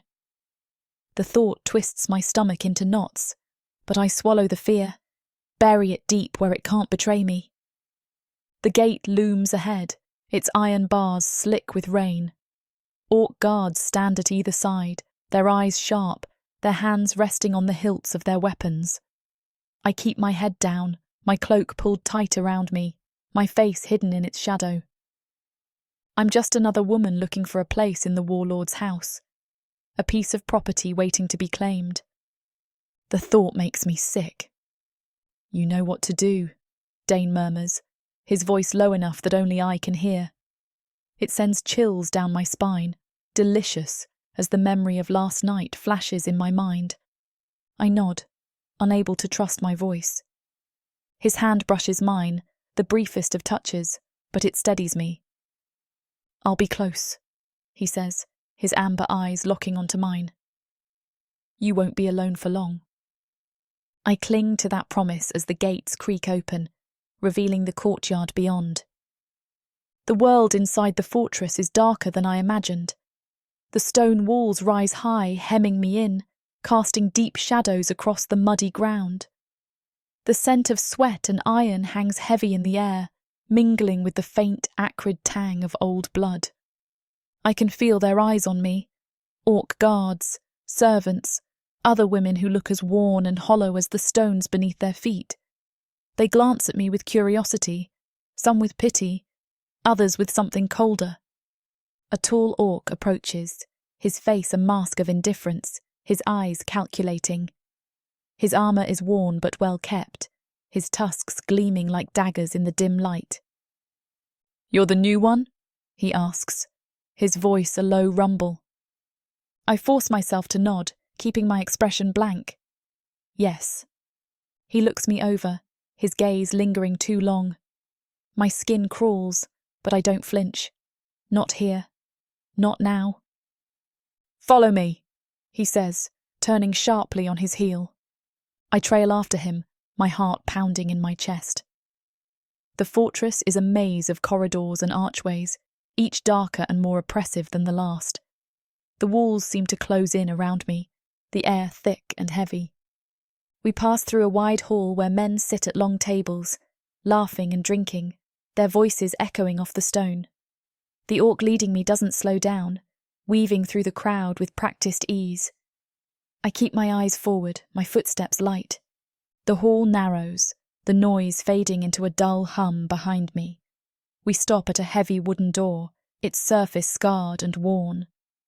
"This is where you'll stay," the orc says, pushing the door open. The room is small and bare, the stone walls cold and unwelcoming. A narrow bed sits in the corner, its mattress thin and lumpy. There's a basin of water on a rickety table and a single flickering candle. "Rest," the orc says, his eyes lingering on me again. "You'll be summoned soon enough." I nod once, keeping my expression carefully neutral. He hesitates, then steps back, closing the door behind him with a heavy thud. I wait until his footsteps fade before I exhale, the breath rushing out of me like a flood.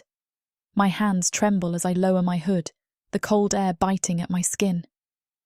I'm in. I sit on the edge of the bed, my thoughts racing. This place is worse than I expected. Every stone, every shadow seems to hum with the weight of suffering, of years of blood and pain soaked into the walls.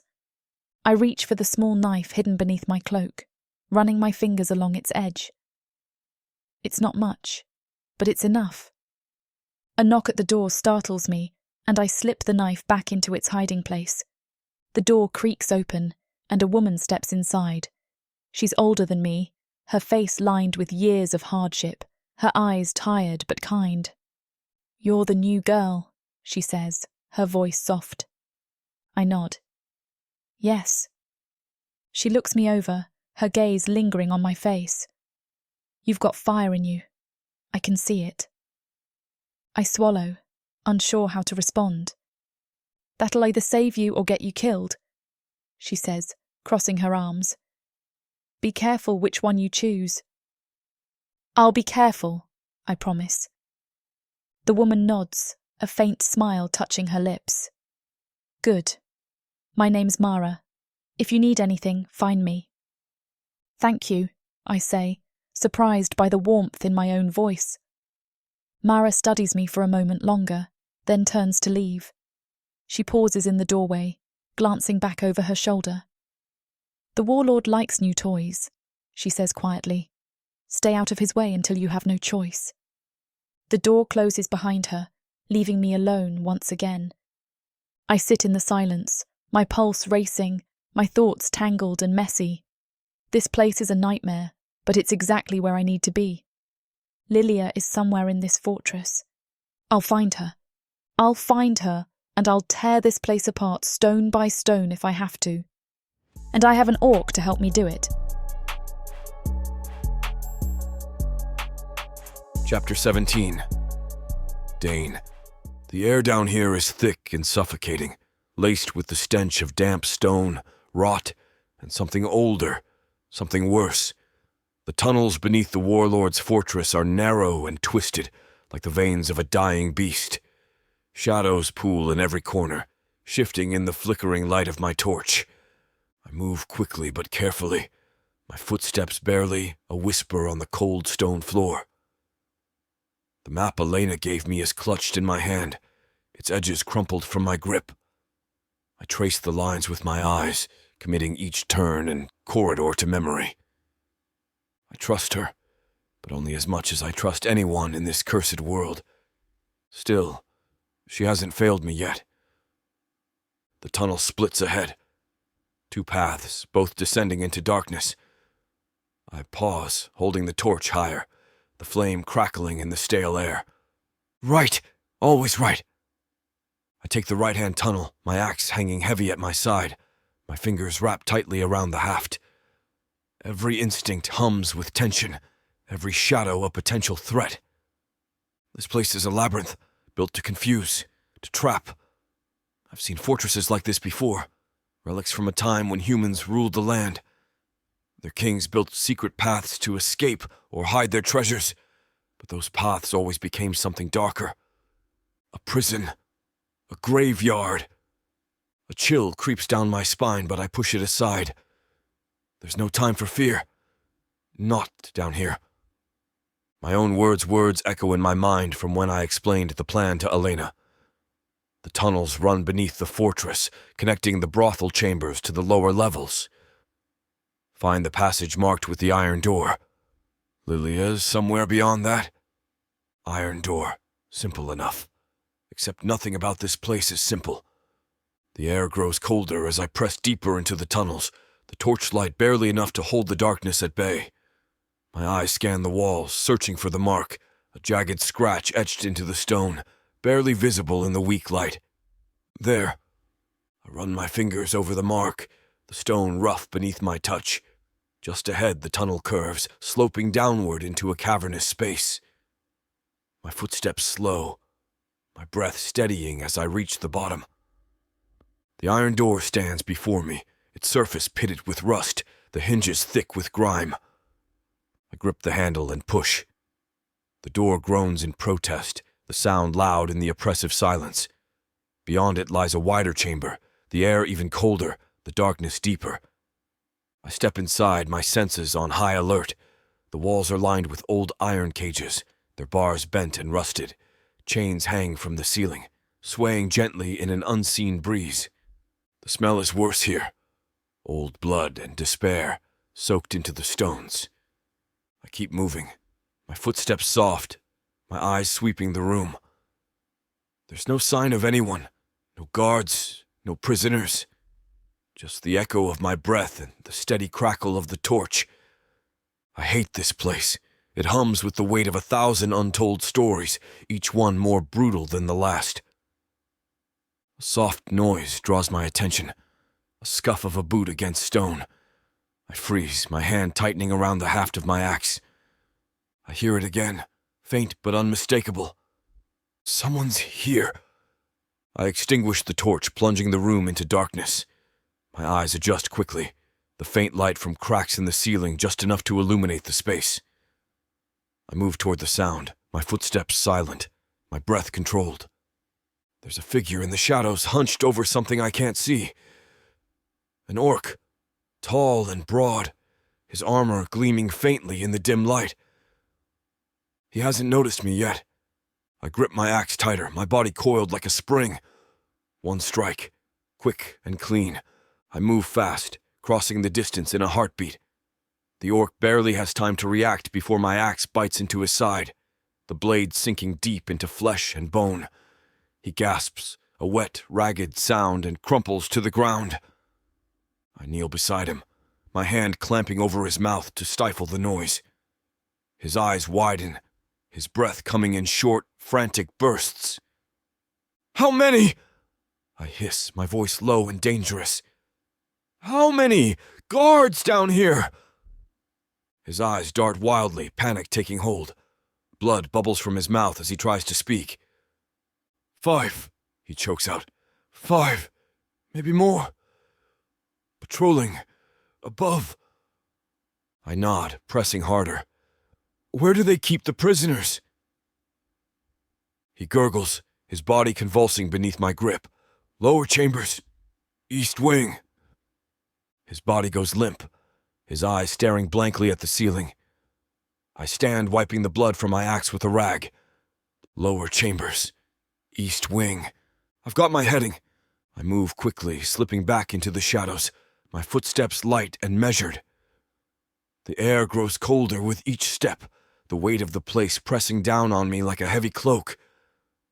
Elena's counting on me. Lillia's counting on me. I won't let them down. Chapter 18. Eleanor. My pulse pounds in my ears as I weave through the dark corridors, every step heavy with dread. The shadows seem to close in tighter with each turn, the walls leaning in as if they know where I'm going.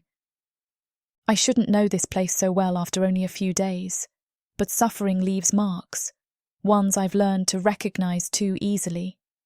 Lillia is close. I can feel it, a deep pull in my chest that grows stronger with each passing second. I tighten my grip on the dagger hidden beneath my sleeve, my fingers trembling slightly, and force myself to breathe. I turn a corner, my footsteps light, my ears straining for any sign of her. Voices drift from a room at the end of the hall, low, murmured, and cruelly familiar. I press my back against the wall, creeping closer, my heart hammering like a war drum. When I reach the doorway, I peek inside. And there she is. Lillia sits on a worn cot, her hands resting protectively over her stomach, her face pale and drawn. Her golden brown hair falls in tangled waves around her shoulders, and her eyes, once bright with hope, are dull and lifeless. A hollow shell of the sister I used to know. "Lillia," I whisper, my voice cracking. Her head snaps up, her eyes wide with shock. For a moment she just stares at me, her lips trembling. Then she's on her feet, rushing toward me, her arms wrapping around me in a fierce, desperate hug. "Elena!" she sobs, her body shaking against mine. "I thought I'd never see you again." I hold her tightly, my own tears burning hot against my cheeks. "I'm here," I murmur. "I'm here. I'll get you out of this place. I promise." But even as I say the words, something feels wrong. Her grip is too tight, her breath too ragged. And then I see it, the way her hands keep drifting back to her stomach. Her stomach that is not nearly as flat as it used to be. My blood turns to ice. "Lillia," I say softly, stepping back to meet her eyes. She bites her lip, her gaze flicking away from mine. "It's nothing." I'm fine. Lillia, I repeat, my voice firmer now. Tell me. Her shoulders slump, and the last bit of strength seems to drain from her. I'm pregnant, she whispers, her voice barely audible. It's Gorvak's. The world tilts beneath me, my breath catching in my throat. No. The word echoes in my mind, sharp and relentless. No, no, no. I take a step back, the walls closing in around me. How long? Almost 7 months, she says, her voice trembling. He took me right after they brought me here. I didn't have a choice. My vision blurs, rage and grief crashing over me like a tidal wave. I see red, him, the monster who did this to her, his hands on her, his power twisted into something vile and grotesque. My hands curl into fists, my nails biting into my palms. I'll kill him, I whisper, my voice shaking with fury. I'll slit his throat and watch him bleed out like the coward he is. No! Lillia grabs my arm, her grip surprisingly strong. Please, Eleanor, don't do something reckless. You can't fight him. Not alone. I'm not alone, I growl, my thoughts flashing to Dain, somewhere beneath this fortress, waiting for me to signal him. He'll pay for what he's done. Lillia shakes her head, her eyes filling with tears. It's not just me anymore, Elena. It's my baby too. She places a hand on her stomach, her fingers trembling. For the first time, I really see her, see the curve of her belly, the life growing inside her. A part of him, yes, but also a part of her. My sister, my family. My breath catches, the rage flickering for just a moment, replaced by something colder, sharper. You're keeping it. I have to, she says, her voice breaking. It's innocent. It didn't ask for any of this. Tears well in my eyes, a fresh wave of grief crashing over me. Lillia, I don't know how to protect you from this. I don't know how to protect that. You don't have to do it alone, she says, her eyes locking onto mine with a fierce determination I haven't seen in her for a long time. We'll figure it out together. We always do. Her words hit something deep inside me, something raw and buried. I pull her into another hug, my tears soaking into her hair. We'll get out of here, I whisper, my voice trembling with the weight of the promise. We'll get out, and we'll never look back. She nods against my shoulder, her body shaking with silent sobs. I take a deep breath, the fury burning beneath my skin turning cold and sharp, hardening into something dangerous. Gorvak thinks he's untouchable. He thinks he's won. He couldn't be more wrong. I pull back, wiping the tears from my face. Stay here, I say, my voice steady now. I'll be back for you. I need to make sure the way is clear. Lillia nods, her eyes wide and trusting. I turn and poke my head out into the hall, the dagger in my hand feeling heavier than before. My thoughts are sharp, focused. The space is empty. I turn back to Lillia and wave her forward, watching her waddle up to me. Gorvak has no idea what's coming, but he will, soon.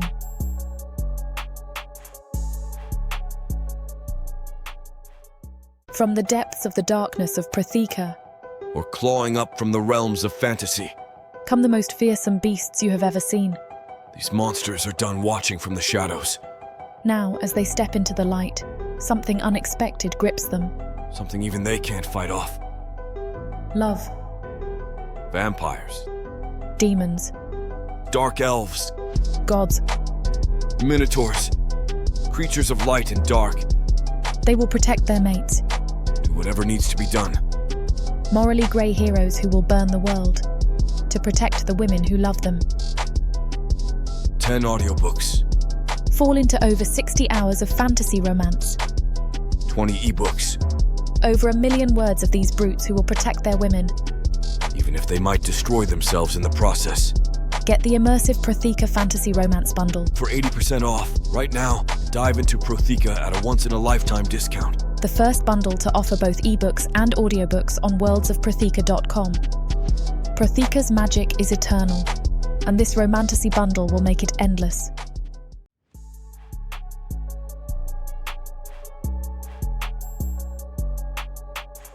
Chapter 19.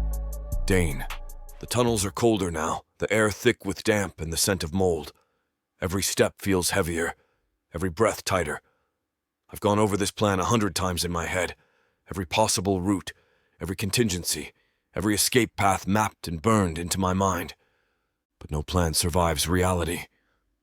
I reach the designated spot beneath the fortress, an old storage chamber that smells of rotted wood and rusted iron.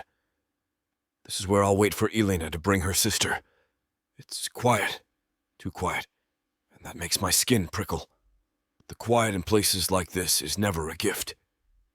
It's a warning. The door to the chamber groans as I push it open, the sound too loud in the oppressive stillness.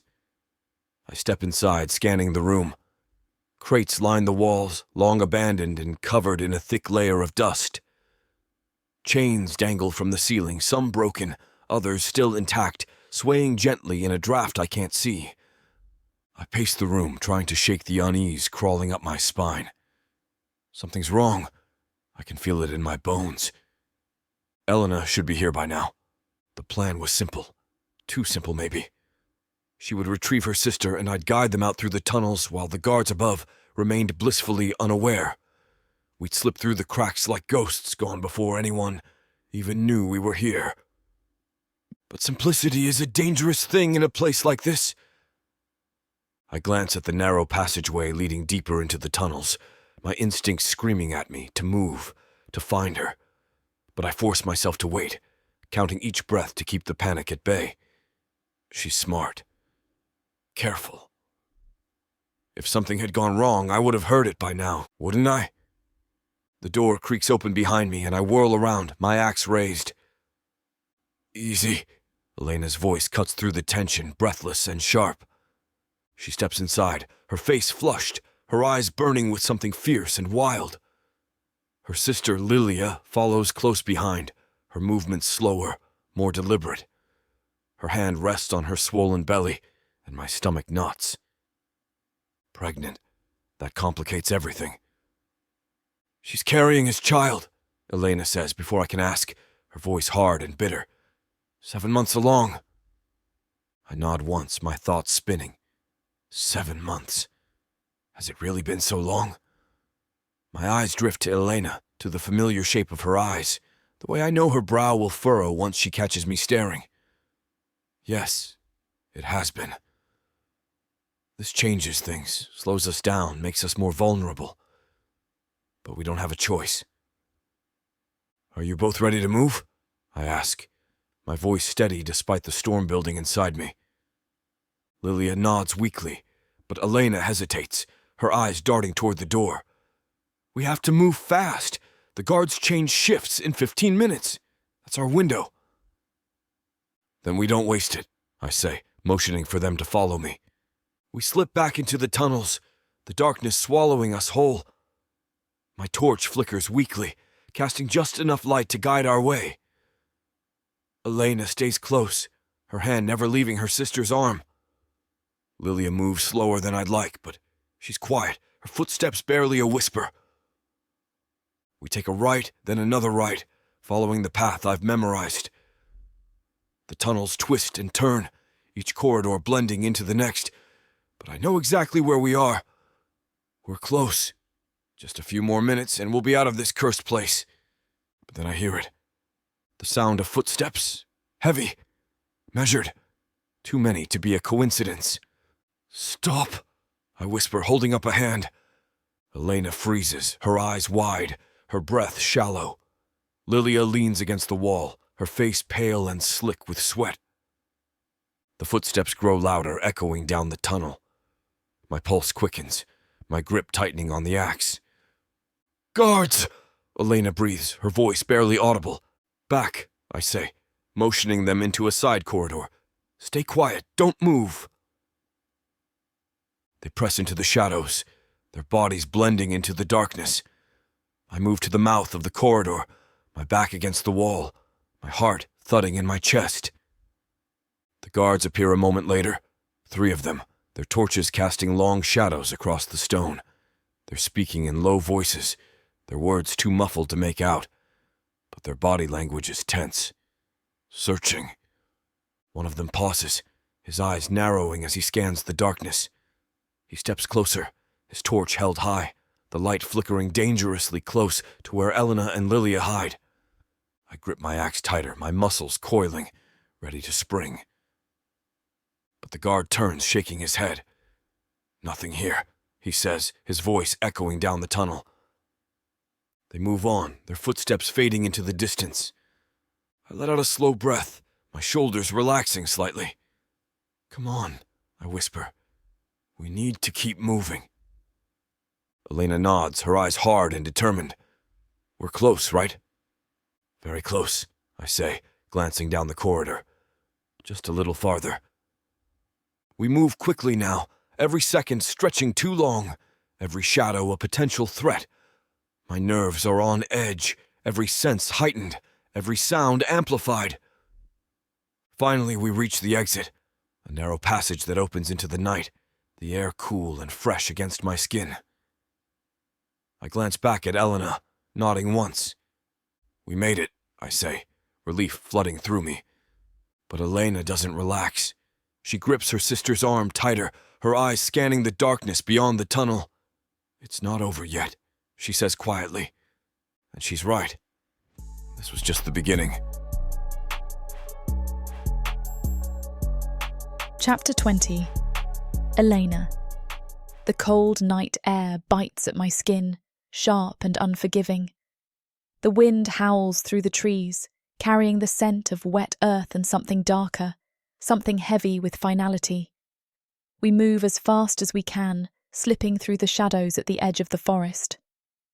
Dain leads the way, his steps sure and steady, while I help Lillia, her arm draped over my shoulders. Her breathing is ragged, every step a struggle. I can feel her weight leaning more heavily against me with each passing second, her body trembling with exhaustion and something far worse. "We're almost there," I whisper, though I'm not sure if it's for her benefit or mine. "Just a little farther." Lillia doesn't answer. A bolt of panic shoots through me, and I glance at her face. Her skin is pale and clammy, her lips tinged with blue. Sweat beads on her forehead, but her eyes, those soft hazel eyes, are glassy with pain and fear. "Stop!" I call to Dain, my voice cracking. "We have to stop." He turns, his eyes narrowing when he sees the state she's in. "There's a clearing up ahead. We'll rest there." "No." My voice is sharp, urgent. "We won't make it. She won't make it." He hesitates for a split second before nodding, scanning the area with practiced ease. "Here, behind those rocks. It'll give us some cover." We stagger toward the shelter of the rocks, the world narrowing down to the sound of Lillia's laboured breathing and the pounding of my own heart. I ease her down onto the soft earth, my hands trembling as I brush the hair from her face. "Lillia, stay with me," I plead, my voice barely more than a whisper. "Please." Her eyes flutter open, her lips parting in a faint smile. "I'm here," she murmurs, her voice weak. But I can see it in her face. She's fading. Dain kneels beside us, his expression grim. "She's in labour," he says, his voice low and calm. "It's happening now." "No," I whisper, panic rising in my chest. "It's too soon. She's not ready." "The child doesn't care about timing," Dain replies, his eyes locking onto mine. "We need to help her. You need to help her." I nod, swallowing the lump in my throat, and take Lillia's hand in mine. "I'm right here, Lillia. We'll do this together." Her fingers tighten around mine, her breath hitching as a contraction racks her body. She cries out, the sound raw and primal, tearing through the night. "You're strong," I tell her, my voice shaking but determined. "You've always been strong. You can do this." Tears stream down her face, but she nods, her grip never loosening. Time loses meaning after that. It's a blur of blood and pain, of whispered encouragement and desperate prayers. Dain works with quiet efficiency, his hands steady as he helps her through each contraction, his presence a calm anchor in the storm. Lillia screams again, her body arching in pain, and for a moment, I'm certain she won't survive this.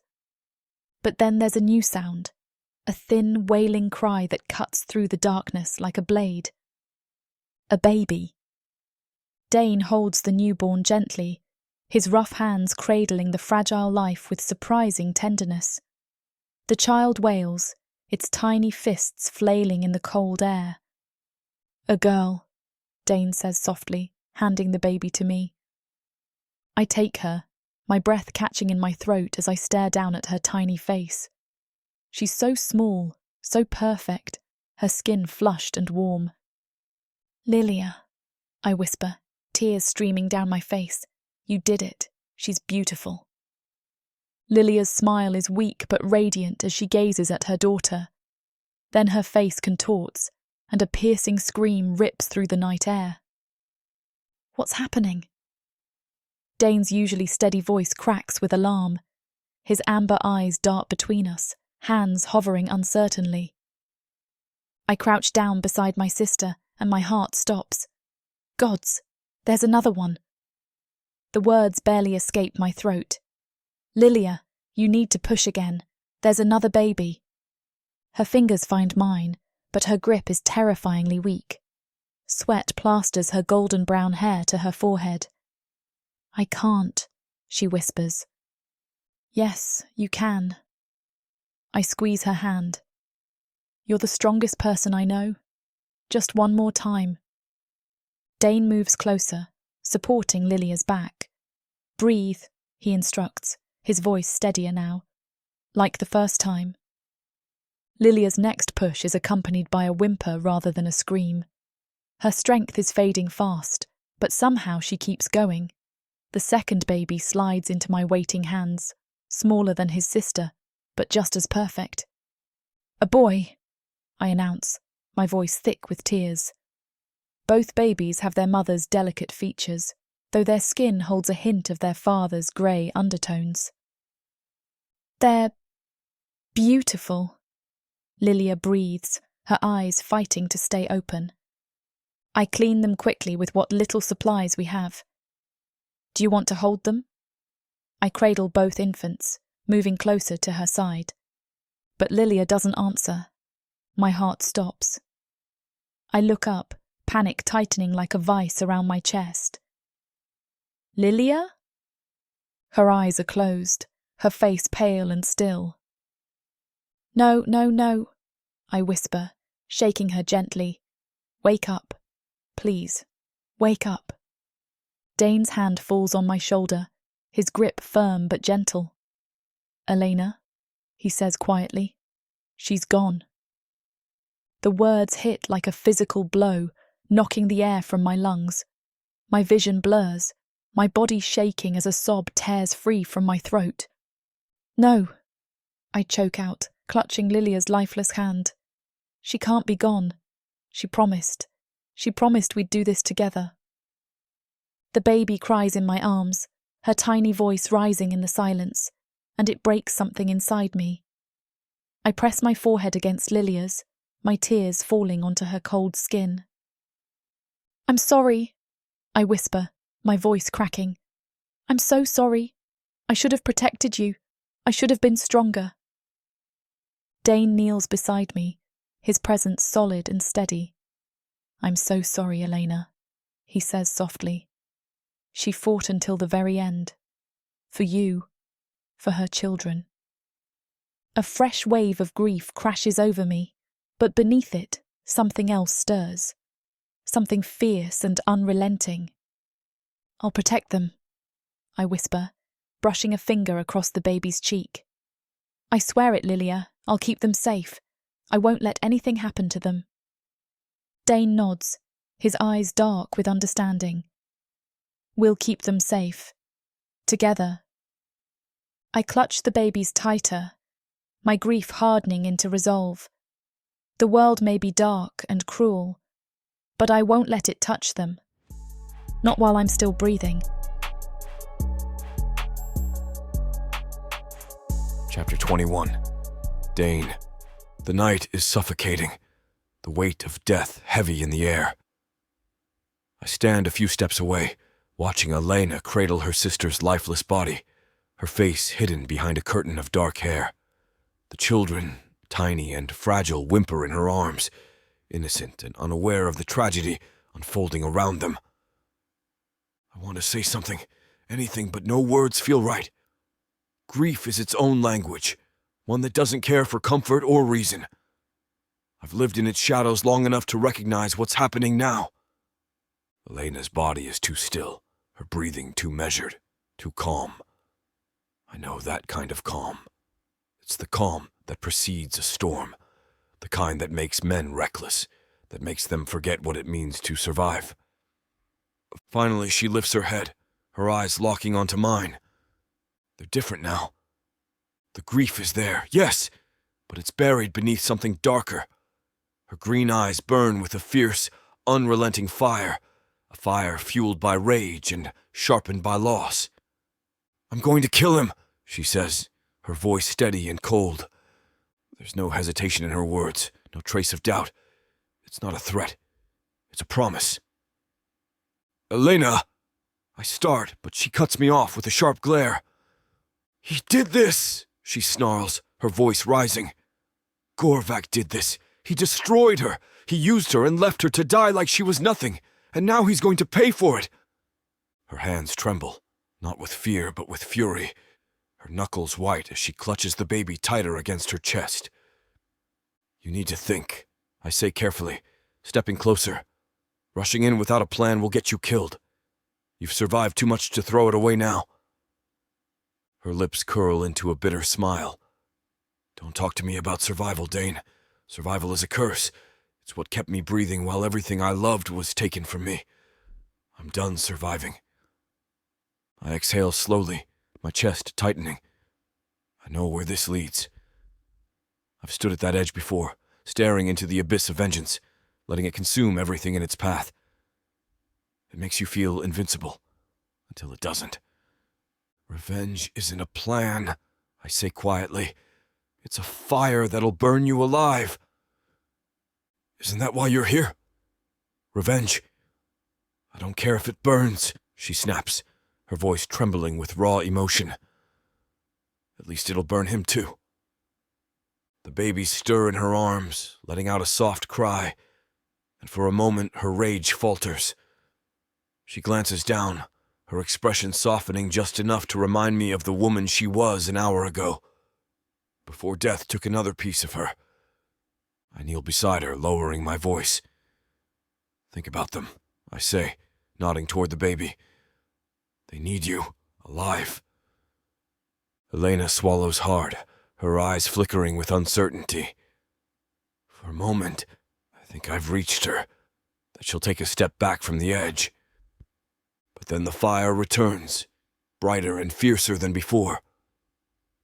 "I'm not letting him live," she says, her voice like steel. "He doesn't get to walk away from this. He doesn't get to breathe while she lies here in the dirt." I rise to my feet, my chest tightening with a mix of admiration and dread. She's strong, stronger than most, but even strength has its limits. "You won't survive that on your own," I say. "I don't care." "Well, I do." She turns to me, her eyes narrowing. "This isn't your fight, Dain. You've done enough. You don't owe me anything." I step closer, closing the distance between us, my voice dropping to a low growl. "I'm not doing this because I owe you. I'm doing it because I've watched enough people fall to men like Gorvak. I've seen too many graves filled with good people because no one stood beside them when it mattered." Her breath hitches, her gaze searching mine. I'm not letting you go in alone, I continue. Not this time. If you want to kill him, we'll kill him together. She blinks, her expression flickering between shock and something else. Something raw and unspoken. Why? She whispers. Why would you risk that for me? Because you're worth it, I say without hesitation.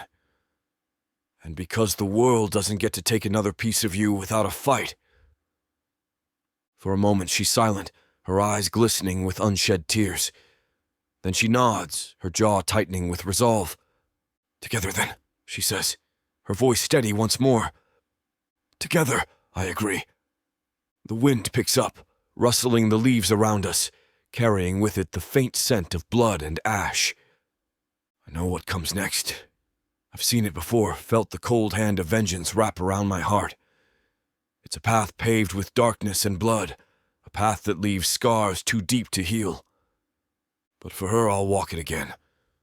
I'll burn the world down if it means giving her a chance to rise from the ashes. Chapter 22. Elena. It's not hard to get back in. No one expects a human woman to move toward danger. They never do.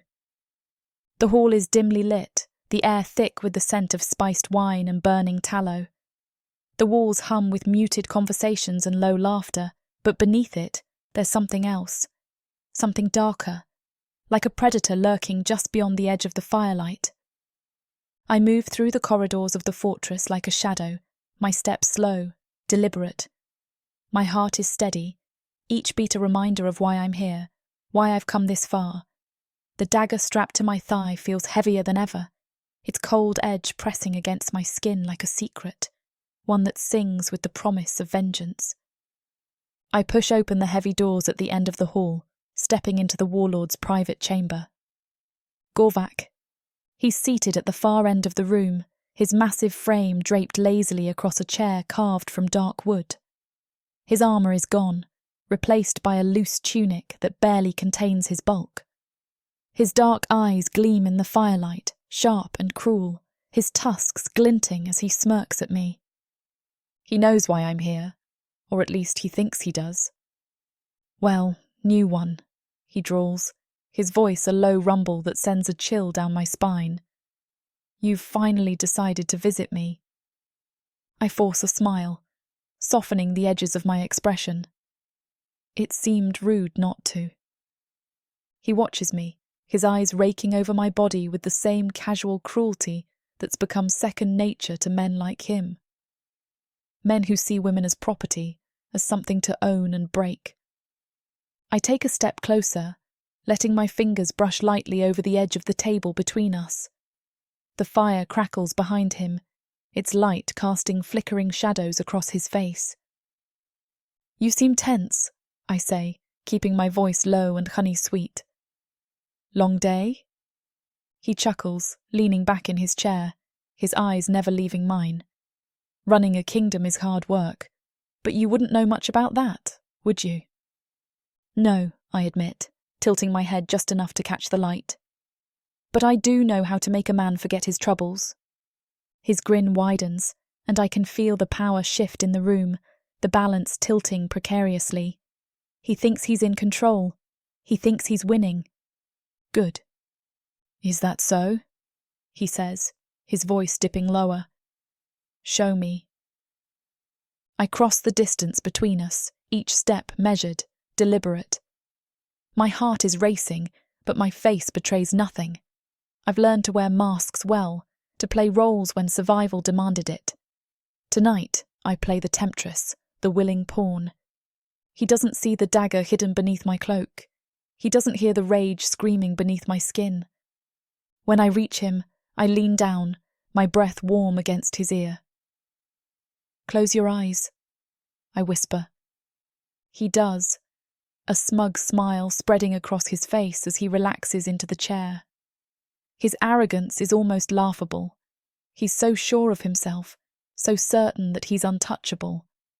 I let my hand trail down his chest, my fingers brushing lightly over the fabric of his tunic. His breathing slows, his body easing into the moment. This is the game, after all. The illusion of trust, the promise of pleasure. My hand drifts lower, resting just above his belt, and for a fleeting second, I wonder if he can feel the tremor in my fingers. I wonder if he knows how close he is to death.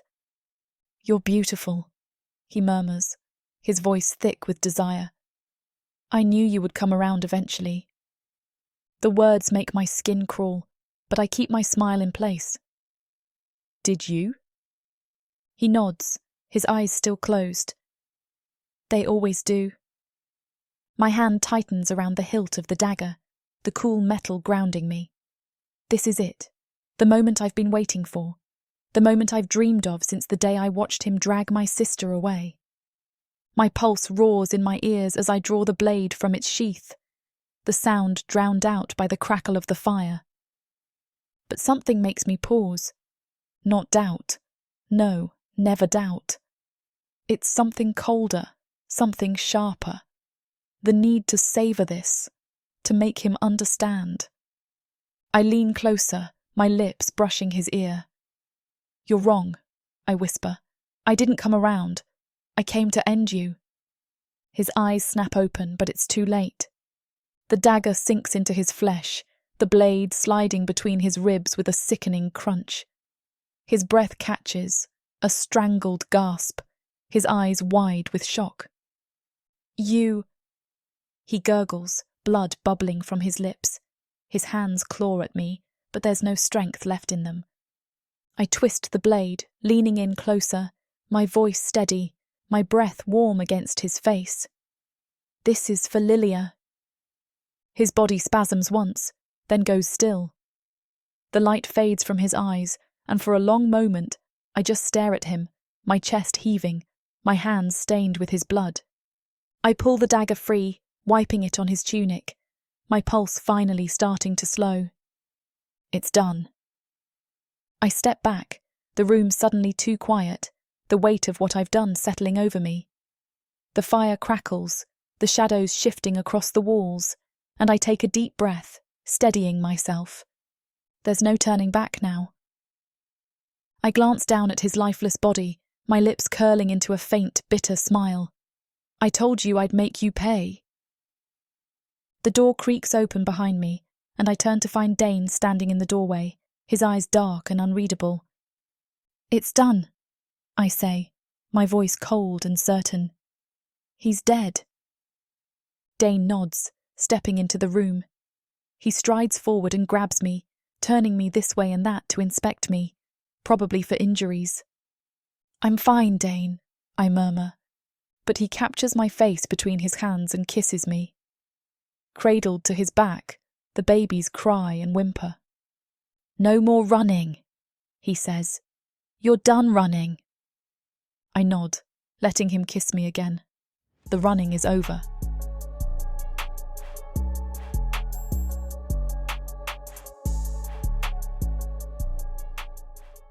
Earth is pretty much a desolate wasteland since the orcs came over from Protheka, and being a woman, the best you can hope is to be someone's property. Now, after my curvy body catches Korthar's eye, he'll claim me, and I'll serve him, in any way he pleases. You're mine now. Listen to this story and more when you get the complete Orc Warriors of Protheka audiobook and ebook bundle. 40 books, 19 audiobooks, 19 ebooks. You even get 1 free novella and 1 free audiobook. All for a shocking 90% off. Protheka's magic is eternal, and the complete Orc Warriors of Protheka bundle will bring over 100 hours of that magic to you.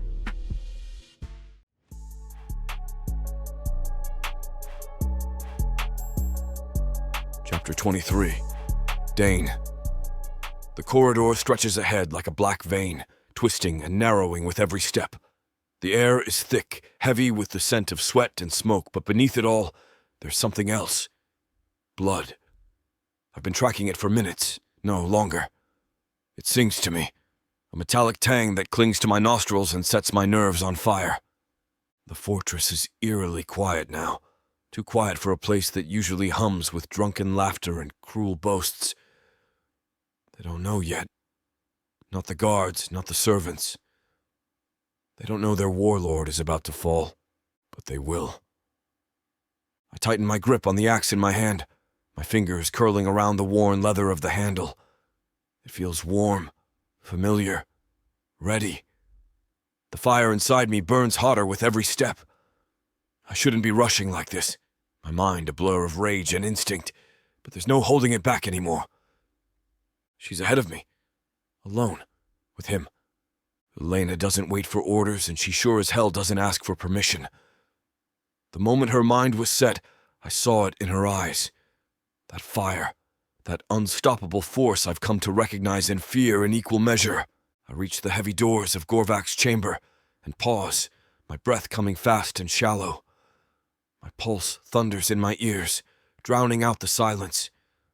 Then I hear her voice, low and steady, cutting through the stillness like a blade. "You're wrong," she says, her tone laced with cold fury. "I didn't come around. I came to end you." There's a sharp intake of breath, a choked sound, followed by the sickening crunch of steel meeting flesh. I shove the door open, my axe raised, ready to tear Gorvak apart, ready for a fight, for anything. But I stop dead in my tracks.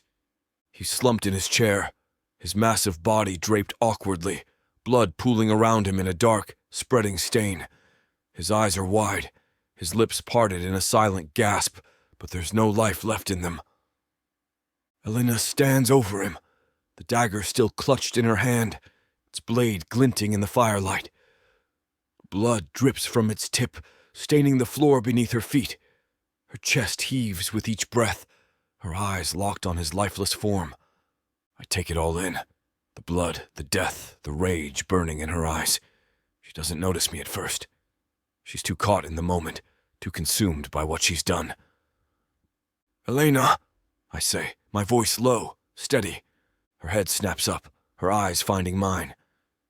For a split second she looks lost, like a woman standing at the edge of a cliff, unsure whether to step back or let herself fall.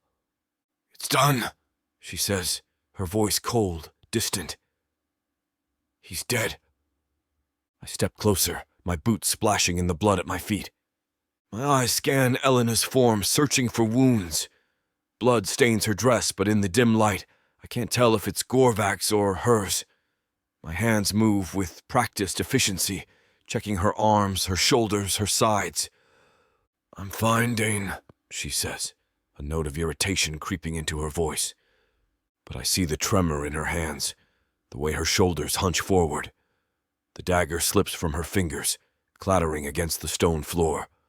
Her eyes are distant, haunted. The same look she wore when Lillia drew her last breath, when those tiny babes took their first. No amount of revenge can heal that kind of wound. I know. I've tried. The firelight catches the tears she's trying to hide, turning them to liquid gold on her cheeks. She's holding herself together by sheer will, but I can see the cracks forming. My hands cup her face, my thumbs brushing away the wetness beneath her eyes.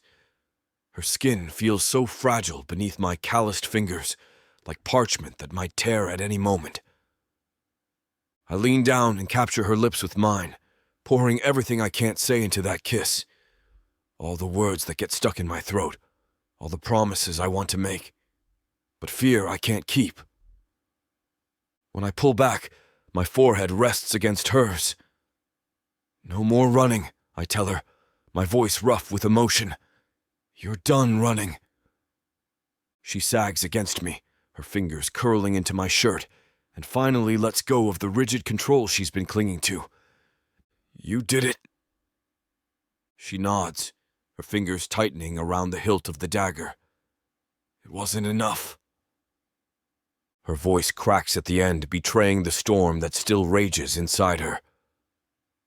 I glance at Gorvak's body, at the deep wound in his chest, at the blood still seeping from his lips.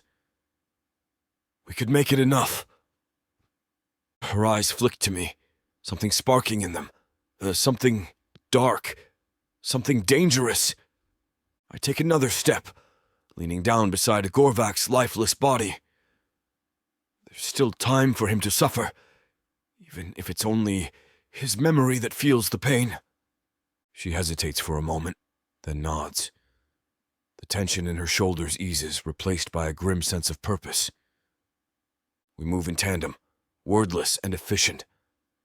I drag his body from the chair and toss it onto the cold stone floor. The firelight flickers, casting shadows across his lifeless face, illuminating every scar and line etched into his skin. "You thought you were untouchable," I murmur, my voice soft, almost a whisper. "You thought you could take and take without consequence. But you were wrong." Elena steps forward, her boots splashing through the blood. "This isn't just for Lillia," she says, her voice steady once more. "It's for every woman you broke, every life you stole, every soul you crushed beneath your heel." I grip my axe tighter, the blade catching the firelight.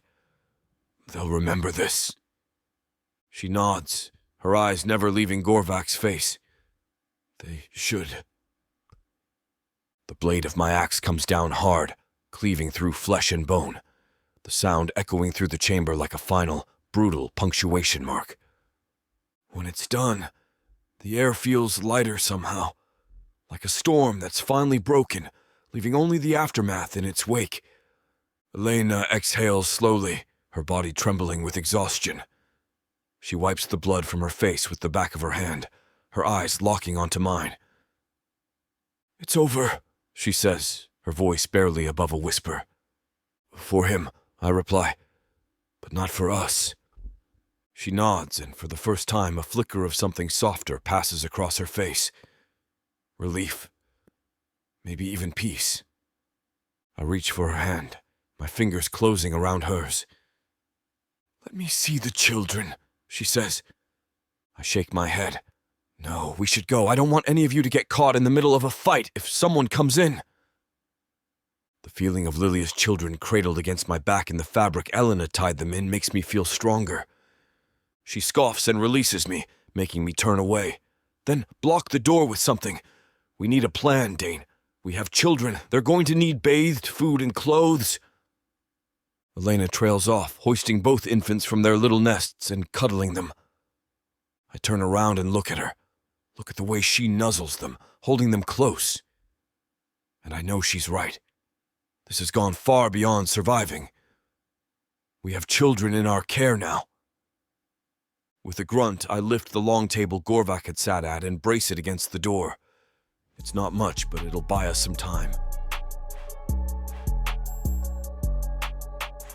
Chapter 24. Eleanor. The world feels quieter now. The storm that raged inside me finally settled. Not gone, never gone, but tucked into a place where it hums softly, waiting for the right moment to rise again. The air in the room is thick with the scent of blood, but all I can hear is the soft, rhythmic breathing of the newborns in my arms. I sit on the cold stone floor, cradling them close, their warmth seeping into my skin like a lifeline. The fire crackles weakly in the hearth, casting a dim light across their tiny faces.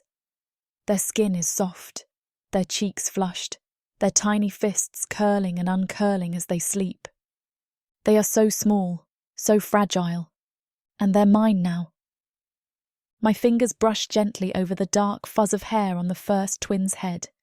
She stirs, her face scrunching in protest, before settling again into sleep. Her sister lies just as still, their bodies pressed together, their breathing synchronized in a way that feels almost magical. I press my forehead against theirs, a tear slipping down my cheek. "I won't let anything happen to you," I whisper, my voice trembling with the weight of the promise. "I swear it." The words come from somewhere deep, from a place I didn't know existed until now, until this moment. I never imagined I could feel something like this fierce, all-consuming need to protect, to shield them from every darkness the world might throw at them.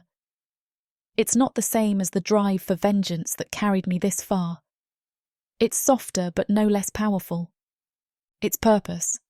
I close my eyes, breathing them in, letting that purpose settle in my bones. For the first time in what feels like forever, the world narrows down to something simple, something pure. They need me, and I will become whatever they need me to be. The door creaks behind me, and I don't even flinch. I know it's Dain before he speaks. "You're still here," he says softly, his voice more gentle than I've ever heard it. I glance up, meeting his golden eyes. There's something different in them tonight, something warmer, almost tender. It makes my chest tighten. "Where else would I be?" I say, my voice hoarse from everything it's carried tonight. He steps closer, crouching beside me. His eyes flick to the twins, his expression unreadable. "They're beautiful," he says quietly. "They are," I murmur, brushing a finger over one of their tiny hands. One of them stirs, her small fist closing around my finger with surprising strength. My breath catches, and for a moment, the world feels too big, too dangerous for something so small, so innocent. I don't know how to do this, I admit, my voice barely more than a whisper. I've fought my whole life, survived things no one should have to survive. But this, I don't know how to be what they need. Dain tilts his head, his eyes softening. "You already are." I look at him, my throat tightening. "How can you be so sure?" "Because I've seen you fight for the people you love," he says, his voice steady. "I've seen you tear through hell to protect what's yours. You travelled 7 months with an orc to find your sister. And these two, they'll have the fiercest protector this world has ever seen."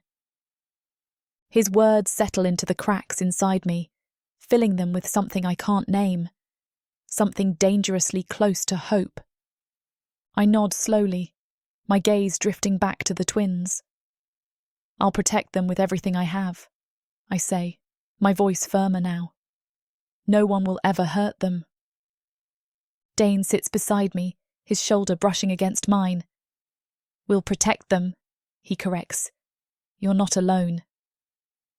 The firelight flickers, casting shadows across the walls, and for the first time in a long time, the future doesn't feel like a dark and endless void.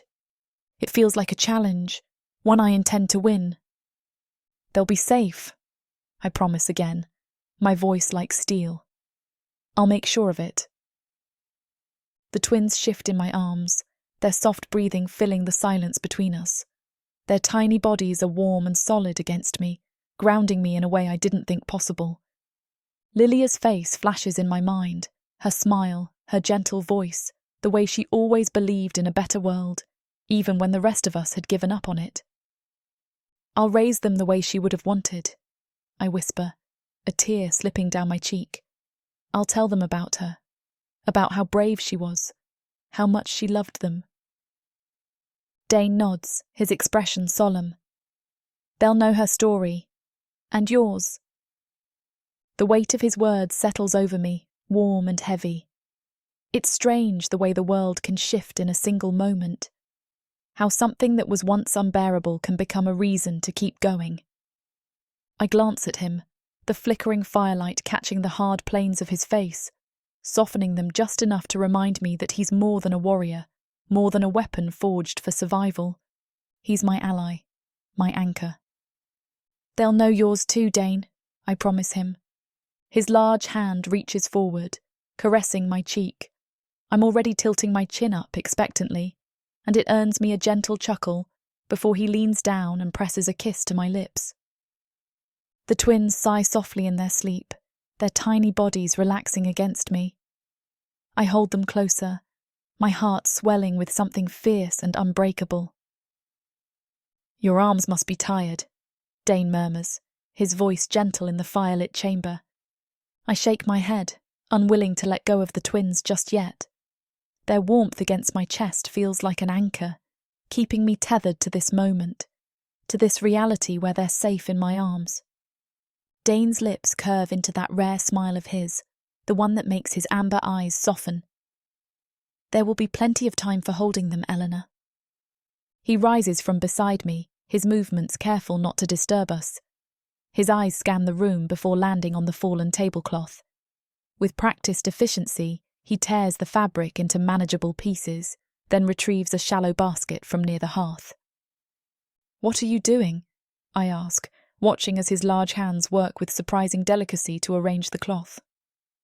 "Making them a bed," he replies, creating a soft nest in the basket. He positions it near enough to the fireplace for warmth, but not so close as to overheat them. "Here, let me help you." Together we transfer the twins to their makeshift bassinet. My arms feel strangely empty without them, but watching their peaceful faces in the firelight fills my chest with warmth. A thought strikes me, sharp and urgent. "They'll be hungry soon, Dain. What are we going to do?" Instead of answering immediately, he scoops me up in his arms. I'm too exhausted to protest as he settles back down, cradling me in his lap. He wraps the remaining tablecloth around my shoulders, tucking it securely around me. "Don't worry," he says, his chest rumbling against my back. "I have a plan, but first, you need to rest." His warmth seeps into my tired muscles, and I find myself melting against him despite my concerns. The twins sleep soundly in their basket, their tiny chests rising and falling in perfect synchronization. "Okay," I mumble, suppressing a yawn. "I trust you." He kisses my forehead purposefully. "Sleep, love?" I think to myself as I fade out. Love. I like that. Chapter 25. Dain. Elena shifts against me in her sleep, her fingers clutching at my shirt as nightmares plague her. Small sounds of distress escape her lips. I run my hand down her back, careful to keep my touch gentle despite my calloused palms and rough fingers. "Shh," I whisper. "You're safe." The twins sleep peacefully in their makeshift bed, swaddled in the cleanest linens we could find in this blood-soaked fortress. The fire casts dancing shadows across their tiny faces. Such fragile things, these half-orc babes. My kind usually produces sturdier offspring, but these two came too early into this harsh world. Elena whimpers again, her body tensing. I pull her closer, offering what comfort I can. The stone floor beneath us is hard and cold, but I've positioned myself to shield her from the worst of it. My body heat seems to help. She burrows closer, seeking warmth. The night crawls by. I keep watch, dividing my attention between the chamber door and Elena's troubled sleep. Every time she stirs, I stroke her hair or murmur reassurances in my deep rumble of a voice. Finally, her breathing changes. Her body goes still, the small sounds of distress falling silent. Her eyes open, immediately seeking out the twins. Relief floods her features when she sees them sleeping soundly. Then her gaze finds mine. Her hand reaches up, fingers tracing the old scar that runs along my jaw, a reminder of my final day with the Skull Crusher clan. "What's the plan?" she asks. I break our stare and look around the room, skimming over Gorvak's covered corpse. This place reeks of death and cruelty, its walls stained with the suffering of countless souls. And yet, I see something else in it now. Something new. Possibility. "It doesn't have to stay this way," I say, my voice breaking the stillness between us. Elena glances at me, her eyes shadowed but sharp. "What do you mean?" I tuck some hair behind her ear. "We could take it. Make it ours, not as a symbol of what it was, but of what it could be." Her brow furrows. "A fortress?" "A sanctuary," I correct, my voice firm. "For people like us. For those who have nowhere else to go. Humans, orcs, anyone who needs refuge." Her eyes widen slightly, surprise flickering across her face. "You want to take over the fortress?" I nod. "Why not? We've already taken Gorvak's life. His men will either fall in line or scatter. There's no one left to stop us." Elena shifts and looks toward the twins, her gaze drifting back toward the fortress. She's quiet for a long moment, her thoughts spinning behind those green eyes. "It's a risk," she says finally, her voice measured. We'd be painting a target on our backs. Maybe, I admit. But we'd also be giving people a place to belong. A place where they don't have to live in fear. Where you don't have to. Where they don't have to. She exhales slowly, her eyes narrowing. And you think orcs and humans can live together? After everything that's happened? I meet her gaze, my voice steady. I think they have to. If we keep tearing each other apart, there won't be anything left to fight for. Her lips press into a thin line. It's not just us anymore, she whispers. I have to think about them. And that's exactly why we should do this, I say, my voice softening. For them. So they can grow up in a world that's different from the one we've known. A world where they have a chance. Her eyes flick back to mine, something flickering in them. Something dangerous, but not unkind. You really believe that's possible? I do. The dimming embers of the fire crackle around us. The castle seems to groan, a draft whistling from somewhere. Finally she nods, her jaw tightening with resolve. Then we'll do it. A slow smile spreads across my face, the fire in my chest burning brighter. Good. The structure is solid, defensible. There are enough supplies in the storage rooms to last through a siege, and the underground tunnels give us a perfect escape route if things go wrong. It won't be easy. It never is. But if anyone can make it work, it's us. We'll need to secure the rest of the fortress, I say, shifting into a more practical tone. Round up Gorvak's men, offer them a choice. Serve or leave. The ones who stay will have to earn their place.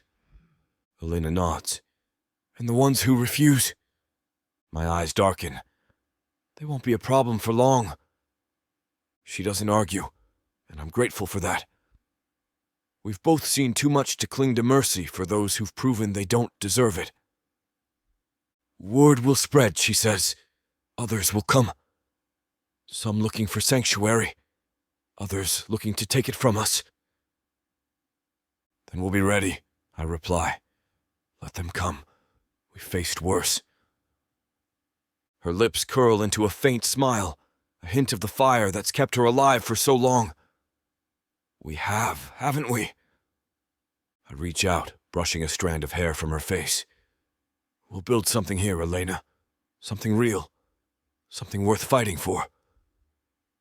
Her eyes soften, and for a moment the hard edges of the world seem to blur. I believe you. The twins stir in the basket, their tiny faces scrunching in sleep. She glances down at them, her expression shifting into something fierce and protective. This is for them, she says quietly. For Lillia, for everyone who didn't have a chance. I nod, the weight of her words settling in my chest. For all of them. This place will change. We'll change it. It won't be easy. The world rarely makes room for things like hope and second chances, but I've fought for worse causes. But first, Elena says suddenly, they're going to need fed and somewhere safe to stay. I nod, but my attention is on Elena's lips. The urge to kiss them takes me over, and I don't resist, kissing her deeply, claiming her as my own. Dain. Shh, I say, kissing her again. She looks at me, her eyes suddenly darkening, and fist my hair, kissing with a ferocity that makes me adore her even more. This woman, this small, human woman, she is everything. Chapter 26. Elena. The firelight dances across Dain's broad chest, casting shadows that accentuate the contours of his muscles. I'm straddling him, the heat of his body a stark contrast to the coolness of the stone floor beneath us.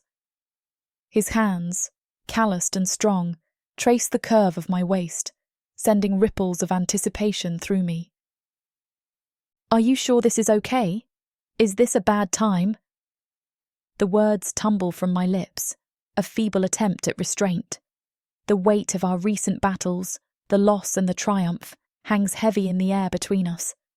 Dain's gaze captures mine, a storm of emotions swirling in his amber eyes. Without a word, he silences my uncertainty with a kiss. His lips are firm, demanding yet gentle, a paradox that mirrors the orc himself. "This is the only time, Elena," he murmurs against my mouth, the rumble of his voice vibrating through me. I know he's right. In this world of chaos and bloodshed, moments of tenderness are as fleeting as they are precious. I kiss him back, my hands exploring the unfamiliar terrain of his chest, the scars that tell a story of a life lived in battle. The evidence of his desire presses between my thighs, and a thrill of fear mingled with excitement courses. As much as Samara and I want to finish what these two characters have started, it looks like this chapter is about to get too hot for this platform to handle. Unfortunately, we have to pause here because their guidelines won't allow us to reveal the spiciest details. They keep bringing you these free audiobooks. We have to follow their rules. But don't worry. You can experience the full, unabridged version over at worldsofprotheka.com, where the boundaries of passion and fantasy collide. Use code YouTube30 for 30% off any of our unabridged audiobooks set in the rich and immersive worlds of Protheka. Protheka's magic is eternal. With these scenes, it will be unforgettable.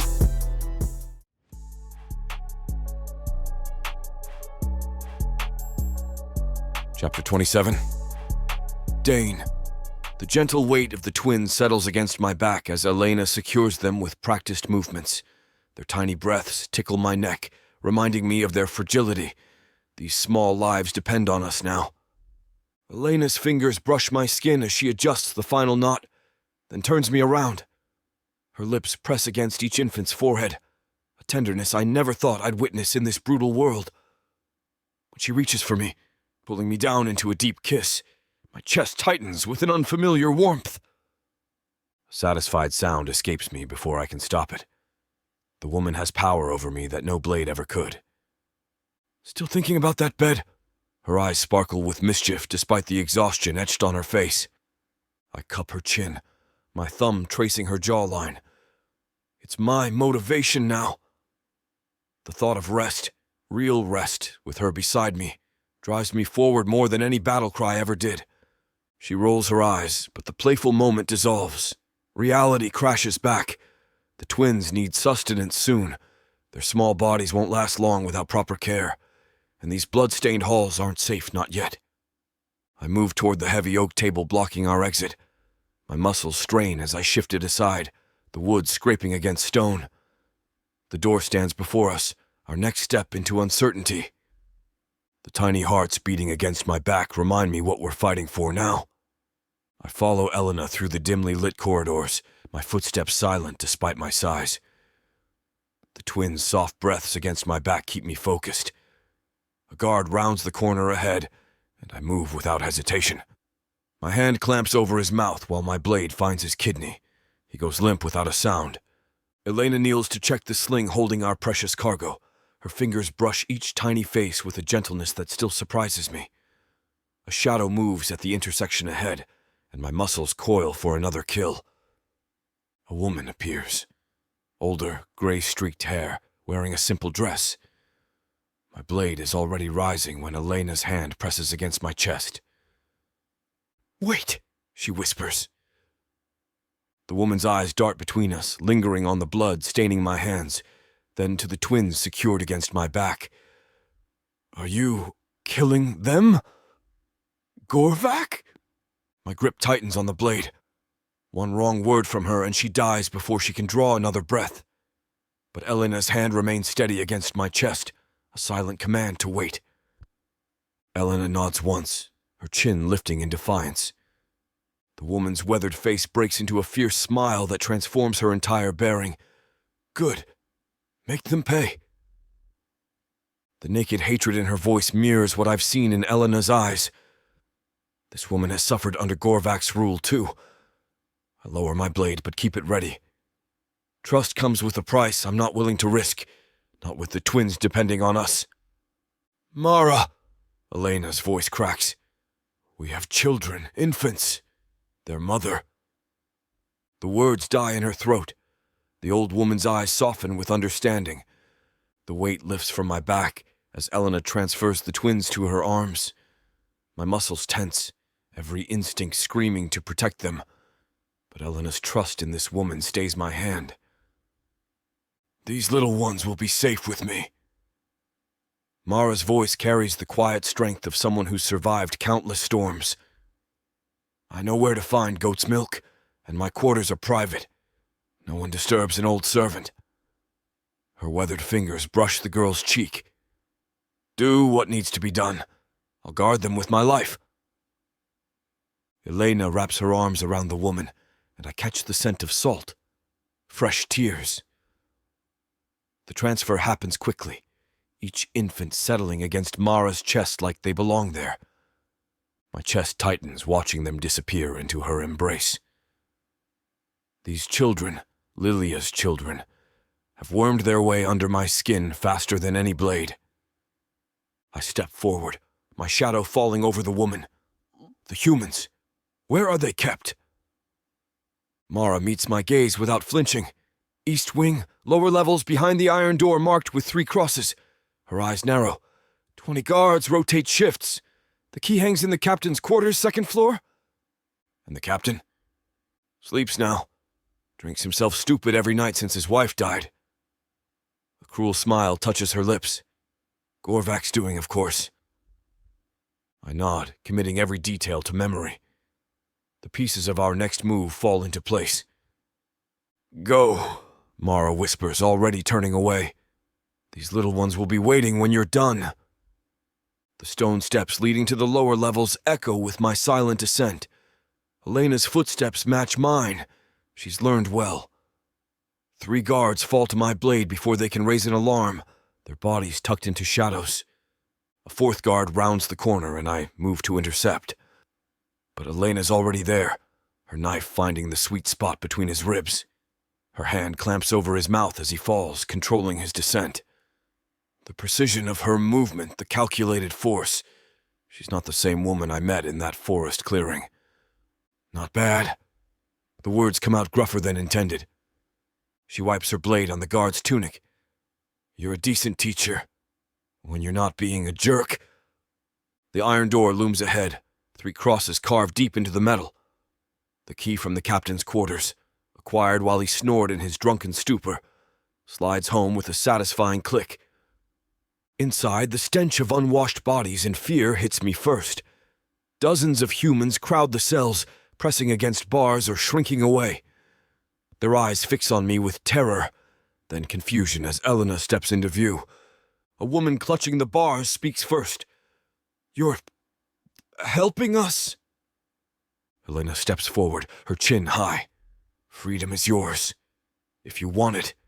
Her voice carries strength I've never heard before. But if you do, you need to fight with us. The silence stretches, heavy with possibility. These aren't warriors. They're broken people who've suffered under Gorvak's rule. But I see something spark in their eyes as they look at Elena. Hope. Chapter 28. Elena. The courtyard smells of sweat and blood. The earth beneath our feet churned to mud by countless boots. The sun hangs low in the sky, casting long shadows across the broken stone walls of what was once Gorvak's kingdom of cruelty. It feels strange to stand here, in this place that once felt like a prison, knowing that it could become something more. I glance around at the faces gathered before me, men and women, human and orc alike. Their eyes are tired, wary, haunted by the same ghosts that chase me through every waking moment. These aren't soldiers. They're survivors, clinging to whatever hope they've managed to scavenge from the wreckage of their lives. Some look at me with open distrust, their expressions hard and unreadable. Others watch Dain, their eyes flicking to the axe on his back, wondering if he'll be the one to lead them or the one to break them. It's a delicate balance we're walking. One wrong word, one sign of weakness, and it could all unravel. Dain stands beside me, his presence a steadying force. He doesn't speak, but he doesn't need to. His silence is its own kind of power.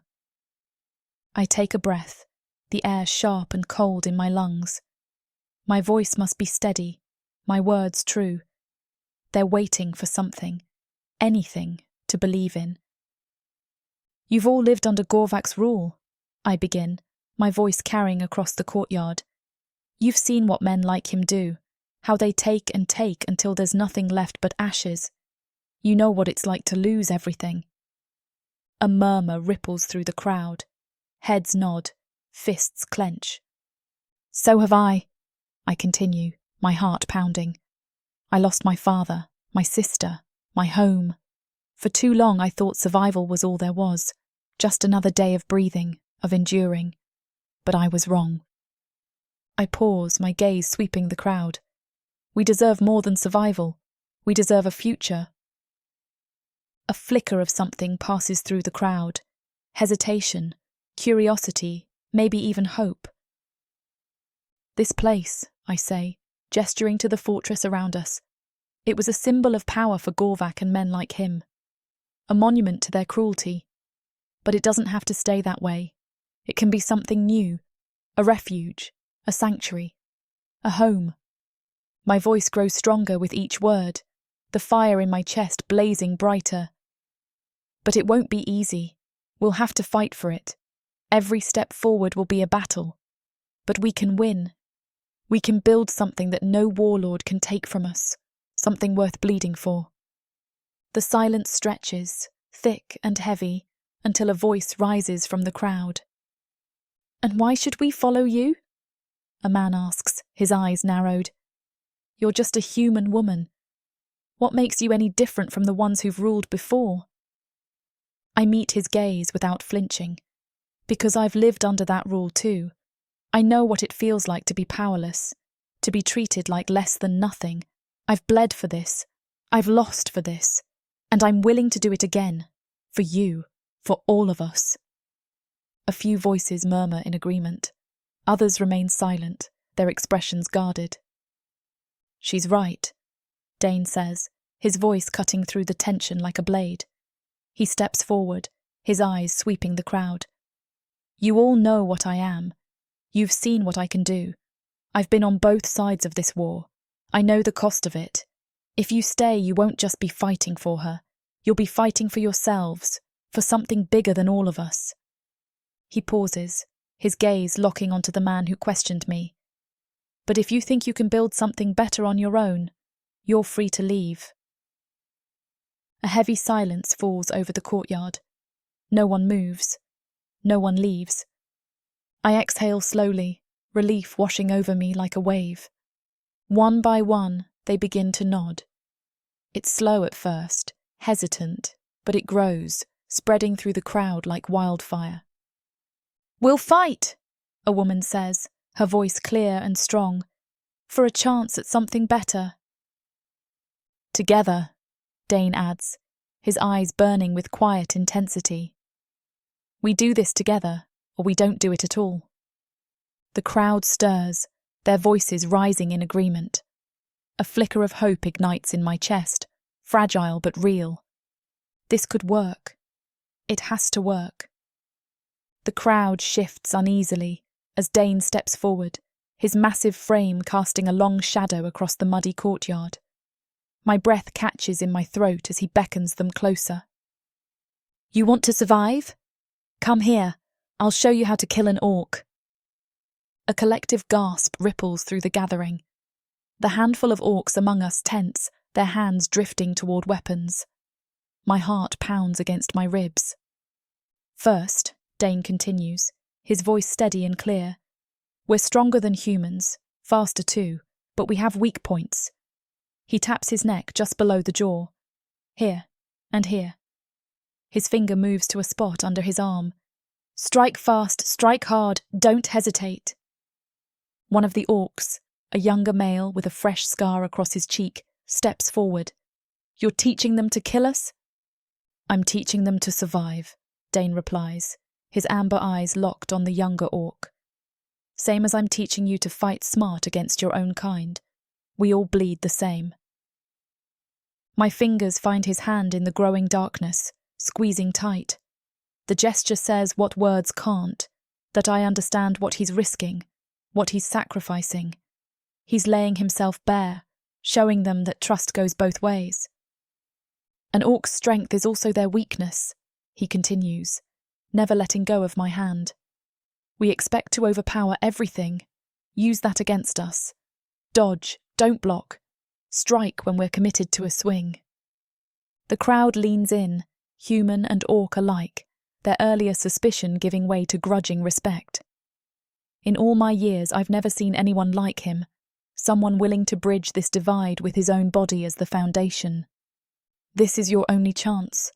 The fight for freedom starts now.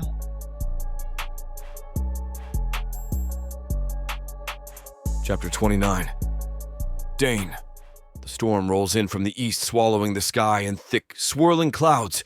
The air hums with tension, heavy and electric, as if the world itself is holding its breath. I stand at the gates of the fortress, my axe in hand, the weight of it familiar and comforting. It's been building to this. Every step we've taken, every sacrifice, every drop of blood spilled along the way. All of it has brought us here, to the edge of something dark and dangerous. The battle for freedom. I glance over my shoulder, my eyes sweeping the courtyard where those willing to fight have gathered. Their faces are grim but determined, a ragged collection of humans and orcs bound together by desperation and the fragile hope of something better. Elena stands among them, the twins safe in the care of Mara, the old woman who swore to protect them with her life. Elena's eyes catch mine, burning with the same fire that's kept her alive this long. I nod to her, a silent promise. We've trained for this, I say, turning to face the gathered fighters. My voice cuts through the tension, steady and sure. We've bled for this, and today we take what's ours. No one will give it to us. No one will save us. We are the only thing standing between what was and what will be. A murmur ripples through the crowd. Fear, anticipation, anger, all blending into something raw and powerful. Hold the line, I continue, my eyes scanning each of them.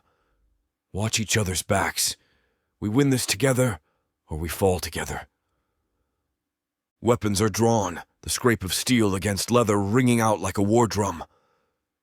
I take a breath, the familiar calm settling over me. This is what I was made for.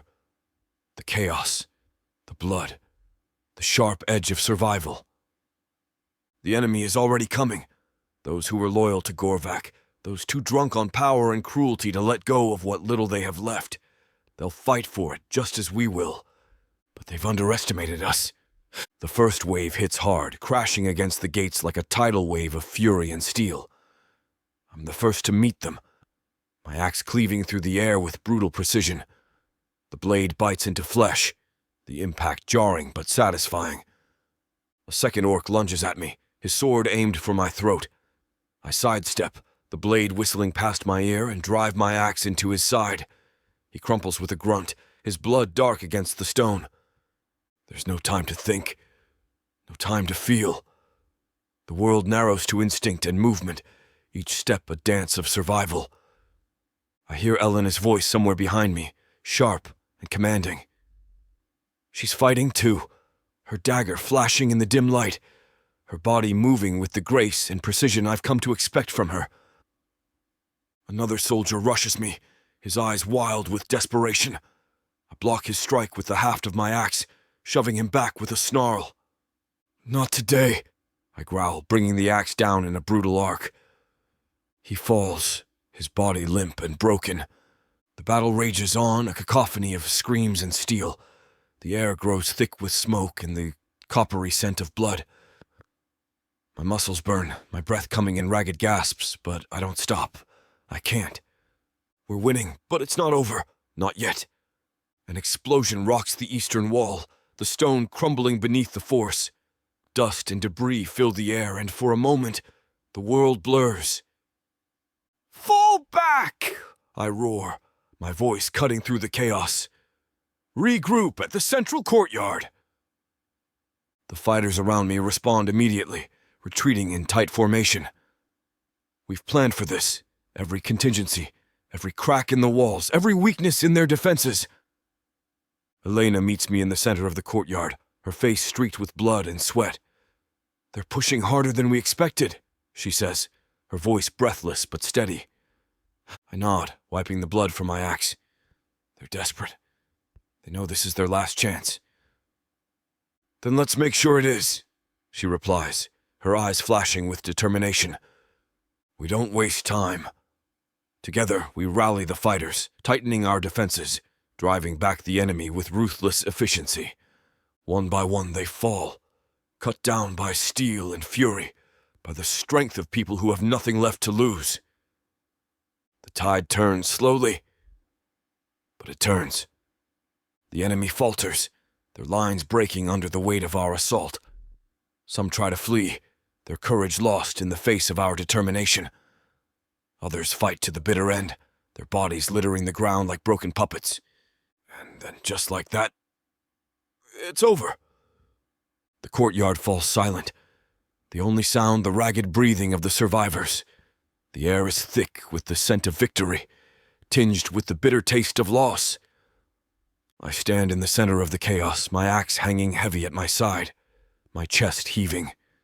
The bodies around me are a testament to what we've fought for, what we've lost. But we're still standing. I turn to Elena, my heart pounding. "It's ours," I say, my voice barely more than a whisper. "The fortress is ours." She nods, her eyes shining with something fierce and unbreakable. "We did it," she says, her voice steady despite the weight of it all. "We won." The crowd stirs around us, their voices rising in a low, ragged cheer. It's not the roar of triumph I've heard in other battles. It's quieter, more reverent. It's the sound of people who have fought too hard and lost too much to celebrate loudly. Suddenly, Elena's arms are wrapped around my neck, and she's pressing a fierce kiss to my mouth. I kiss back, gripping her desperately. "I love you," she confesses, the words making my heart stop, and then throttle forward at twice the speed. "I love you too," I say. I kiss her again, trying to convey it through my words. "We won! We're free!" I look at Elena, my pulse steadying. "This is just the beginning," I say softly. "We've taken the fortress, but the real work starts now." Chapter 30. Elena. The battle is over. I can feel it in the air, the weight of violence lifting, leaving behind the thick scent of blood, sweat, and smoke. The fortress is ours, but the silence that follows the fight feels almost too loud. It presses in on me as I stand in the centre of the courtyard, my body aching, my hands trembling with exhaustion. Bodies lie scattered across the stone, some already cooling in the early evening air. The red glow of the sunset sets everything on fire. Stone, blood, faces, and for a moment, it feels like the whole world is burning. And maybe it is. I force myself to breathe, to take it all in. Every victory has a cost, and we've paid ours in blood. But this time, it feels like we gained something too. Not just survival, not just vengeance. A chance. The survivors gather around me slowly, their faces painted with dirt and grief, but also something else. Relief. Hope. I catch Dain's gaze from across the courtyard. His axe hangs loosely at his side, his face grim but steady. Blood stains his tunic, streaks his arms, but his eyes burn with a fierce light that hasn't dimmed since the first time I saw him. The air between us hums with something electric, something raw and unspoken. We've shared too much, seen too much to be strangers, but neither of us knows what comes next. "You fought well," he says, his voice low, steady. "I've seen seasoned warriors fall apart in battles like this, but not you." "I had something worth fighting for," I reply, meeting his gaze. A faint smile touches his lips, but it doesn't last long. His eyes flicker back to the fortress, his expression darkening. "It's not over, not really. We've taken the fortress, but holding it will be another fight altogether." I nod, the weight of his words settling over me like a heavy cloak. He's right. This is only the beginning. There will be more battles, more blood, more pain. But for the first time, the thought doesn't terrify me. It feels like a challenge. We'll be ready, I say, my voice steady despite the exhaustion tugging at me. He tilts his head, studying me for a moment. You're different now, he says quietly. When I first met you, you were all sharp edges and fury. Now, there's something else. Survival has a way of shaping you, I murmur. It takes things from you, but sometimes it gives you something back. He nods, his eyes thoughtful. It's given you strength, and something else, purpose. I glance around the courtyard, at the tired but determined faces of the people we've fought beside. We all have purpose now. For the first time since the battle ended, I let myself relax. My shoulders loosen, my breath comes easier, and I realize just how exhausted I am. My legs threaten to buckle beneath me, but Dain's hand is there, steadying me. His fingers are warm, strong, grounding me in a way I didn't realize I needed. You need to rest, he says, his voice softer now. You've carried enough for one day. Not yet, I reply, shaking my head. Not until it's done. Elena, he says, his tone firm. You're no good to anyone if you collapse on your feet. I want to argue, but the look in his eyes stops me. There's something raw there, something I don't have the strength to fight. Fine, I concede, but only for a moment. He leads me to a stone bench near the edge of the courtyard, its surface cool against my skin. I sit heavily, the weight of the day catching up to me all at once. The sunset washes over us, painting the world in shades of red and gold. It's beautiful in a way I didn't expect, a reminder that even in a world as dark as this, there's still light to be found. Dain sits beside me, his body close enough that our shoulders brush. Neither of us speaks for a long time. The silence isn't uncomfortable. It's heavy, yes, but it's the kind of heaviness that feels earned. I didn't think we'd make it, I admit quietly, my eyes fixed on the horizon. There were moments when it felt like the whole world was pressing down on us. But you didn't break, he says, his voice calm and sure. You never do. His words settle into my chest, warming the cold places that have lived there for too long. Neither did you, I say, glancing at him. I wouldn't have made it without you. He turns toward me, his eyes locking onto mine. You give me too much credit. I don't think I do, I reply, my voice barely more than a whisper. The air between us shifts, the tension tightening, electric and alive. His eyes darken, his gaze dropping to my lips for the briefest of moments. My breath catches, my heart pounding in my chest. But he doesn't move. Neither do I. It's not the right moment. Not yet. He leans back, breaking the spell, his voice steady once more. We'll have time for that later. A faint smile tugs at my lips. We will. The sun dips below the horizon, plunging the world into twilight. The stars begin to peek through the fading light, tiny pinpricks of hope against the dark sky.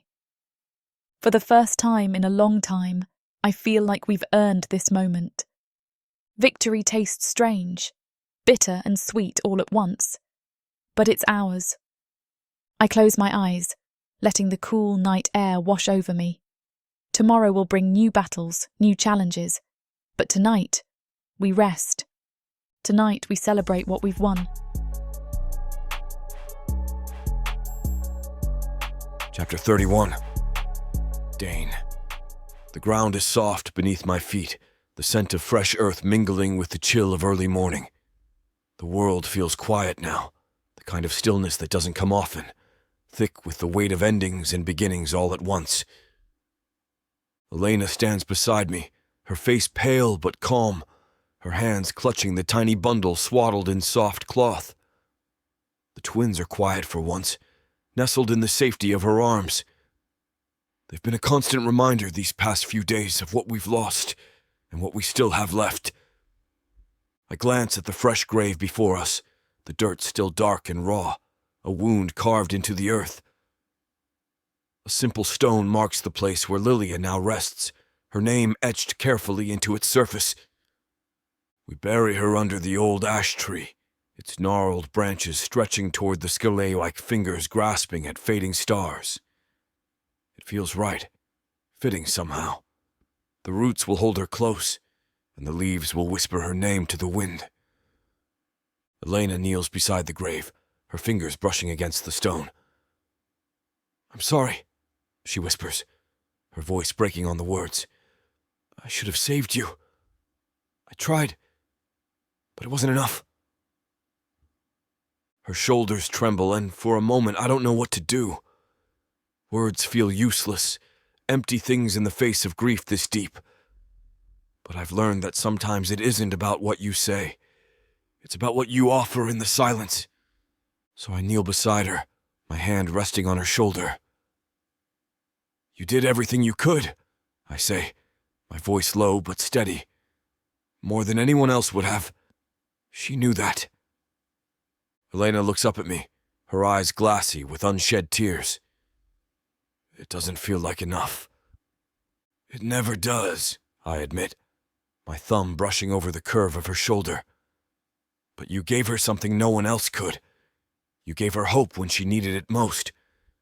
You stayed with her until the end." Her breath hitches, a tear slipping down her cheek. "I promised her I'd protect the twins," she says softly, her gaze shifting to the babies in her arms. "I won't fail them." "You won't," I promise, my voice firm. "You have me. We'll do this together." Her eyes lock onto mine, and something passes between us, something strong and unbreakable, forged in blood and fire. I reach out, brushing a strand of dark hair from her face. "They're going to be safe," I say. "No matter what it takes, we'll make sure of it." She nods slowly, her breath steadying. The twins stir in her arms, their tiny bodies shifting closer to her warmth. A faint smile tugs at her lips. "They need names," she murmurs, her voice barely more than a whisper. "Lillia would have wanted that." I nod, the weight of her words settling over me. "Do you have something in mind?" She hesitates for a moment, her gaze thoughtful. "The girl. We'll name her Amara. It means grace." Lillia always believed in finding grace in even the darkest moments. "Amara," I repeat, the name rolling easily off my tongue. It feels right, strong and soft all at once. "And the boy?" I ask, my eyes never leaving hers. Elena looks down at the tiny face nestled against her chest, her expression softening. "Kalen," she says quietly. "It means warrior. He'll need to be strong, like his sister, like us." "Amara and Kalen," I say, testing the names aloud. "They'll be strong." Elena nods, her voice steady now. "They have to be." The sun rises slowly behind us, casting a golden light over the grave, the ash tree, the fortress that looms in the distance. The shadows pull back, chased away by the dawn, and for the first time in what feels like forever, the future doesn't seem quite so bleak. I glance back at the fortress, its stone walls still stained with the memory of battles fought and won. It's ours now, a sanctuary for those who've known too much pain, too much loss. But it's more than that. It's a home. My chest tightens at the thought, unfamiliar but not unwelcome. I never believed I'd find something like this. A place to belong, people worth protecting. Lena shifts beside me, the twins tucked against her chest, her face glowing in the soft morning light. "You're thinking too hard," she says, a faint smile playing at her lips. "Am I?" I ask, raising an eyebrow. "You always get that look," she teases, like you're trying to solve a problem no one else can see. I chuckle softly, the sound strange but not unpleasant. Maybe I'm just thinking about how far we've come. Her smile fades, replaced by something deeper, something raw. It's been a long road. It has, I agree, my voice quiet. But it brought us here. She nods, her eyes drifting back to the grave. She'd want us to keep going, to build something real, for them. For all of us, I say, my hand finding hers, our fingers intertwining. The wind stirs around us, rustling the leaves of the ash tree, carrying the scent of earth and new beginnings. I close my eyes for a moment, breathing it in, letting it settle in my bones. This is our home now. They are my home now. Elena and the twins. Our twins. And no matter what comes next, I'll fight to protect it. Chapter 32. Elena. The sky is soft and pale above the fortress, the early light brushing the clouds in hues of rose and gold.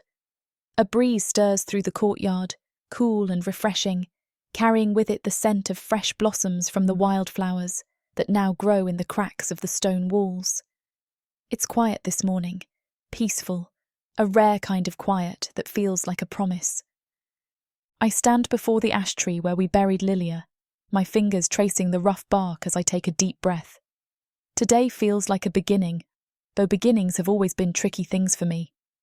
In the past, new beginnings meant running, surviving. But not this time. This time it means staying. It means building something solid, something real. Dain stands a few steps away, his eyes steady on me, golden and warm in the soft light. He's dressed simply, a dark tunic, his usual armour left behind for once. His hair is tied back, revealing the hard planes of his face, the sharp line of his jaw. There's something fierce about him, always.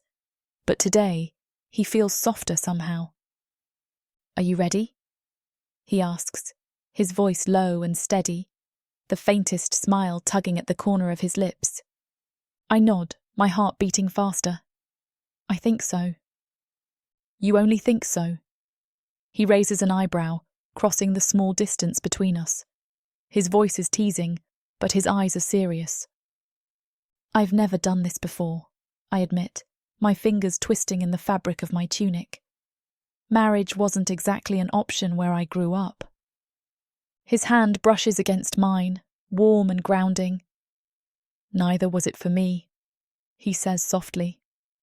"But it doesn't matter where we've come from. Today, we decide where we go next." I glance down at our intertwined fingers, my breath catching in my chest. He's always known exactly what to say to steady me. Not with flowery promises, but with something real, something unshakable. The courtyard is simple, no grand decorations or elaborate ceremonies, just the people who've chosen to stand with us, the survivors who fought for this place and made it their home, and the ash tree, its branches stretching toward the sky. It's enough. Mara stands beside us, her old hands steady as she clutches a worn book filled with words I don't understand but trust anyway. She glances between us, her eyes soft with something close to pride. "This is a strange tradition," she says, her voice gruff but kind. "A human one, I believe, though it's been warped by the world we live in now. Valentine's Day, they used to call it. A day for love." Her eyes twinkle as she studies us. "There isn't much love in this world, not the real kind anyway. But what you've built here, it feels like a little piece of something that was lost." I swallow hard, my throat tightening. "Thank you, Mara." She nods once, her expression softening. "Now, you two, you've fought enough battles. This one is easy. Just say the words, and it's done." Dain squeezes my hand, his thumb brushing gently over my knuckles.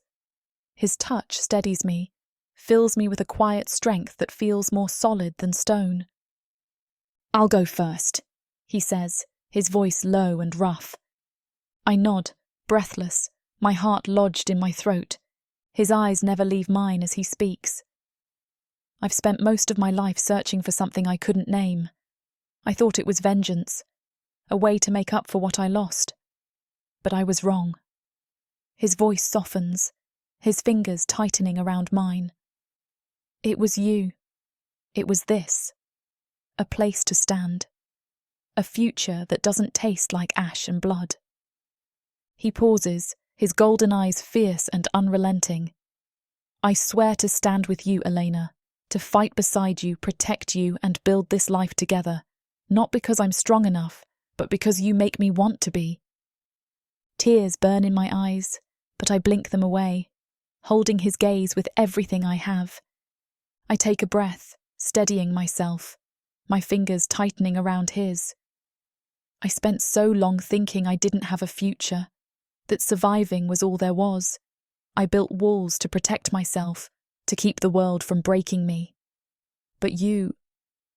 I pause, my breath catching. You broke through those walls. You made me believe in something again. In you. In us. My voice grows stronger as I go on.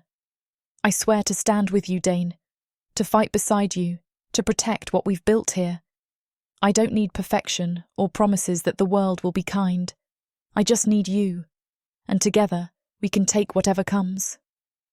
His eyes blaze with something raw, something deep, and he pulls me closer, his forehead resting gently against mine. You've always had me, he murmurs. Mara clears her throat, but there's a smile in her voice. Well, I'd say that's enough vows to last a lifetime. You're married now, in whatever tradition we can still cling to. May it be long and unbreakable. The gathered crowd erupts into quiet applause, some cheering, others smiling through tears. It's not grand or perfect, but it's ours. Dain leans in, his lips brushing against mine. Soft at first, then deeper, more certain. His hand cradles my face, his touch warm and steady, anchoring me in the whirlwind of emotions rushing through me. The world fades for a moment, narrowing down to just us. When we finally break apart, the courtyard is alive with laughter and celebration. Someone pulls out a fiddle, the notes rising into the crisp morning air, and others join in, their voices lifting in rough but joyful song. I turn to Dain, my heart light for the first time in longer than I can remember. We did it, I say, breathless. He smiles, the kind of smile that softens the hard edges of his face. We did. And for the first time, I believe it. We are not just survivors. We are something more, something fierce and unbreakable. We are home.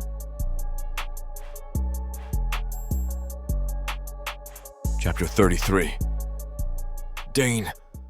The wind stirs gently around me, carrying the scent of wildflowers and fresh earth. I stand on the battlements, the horizon stretching endlessly before me. The sky is soft, streaked with gold and lavender as the sun sinks low, painting the world in light and shadow.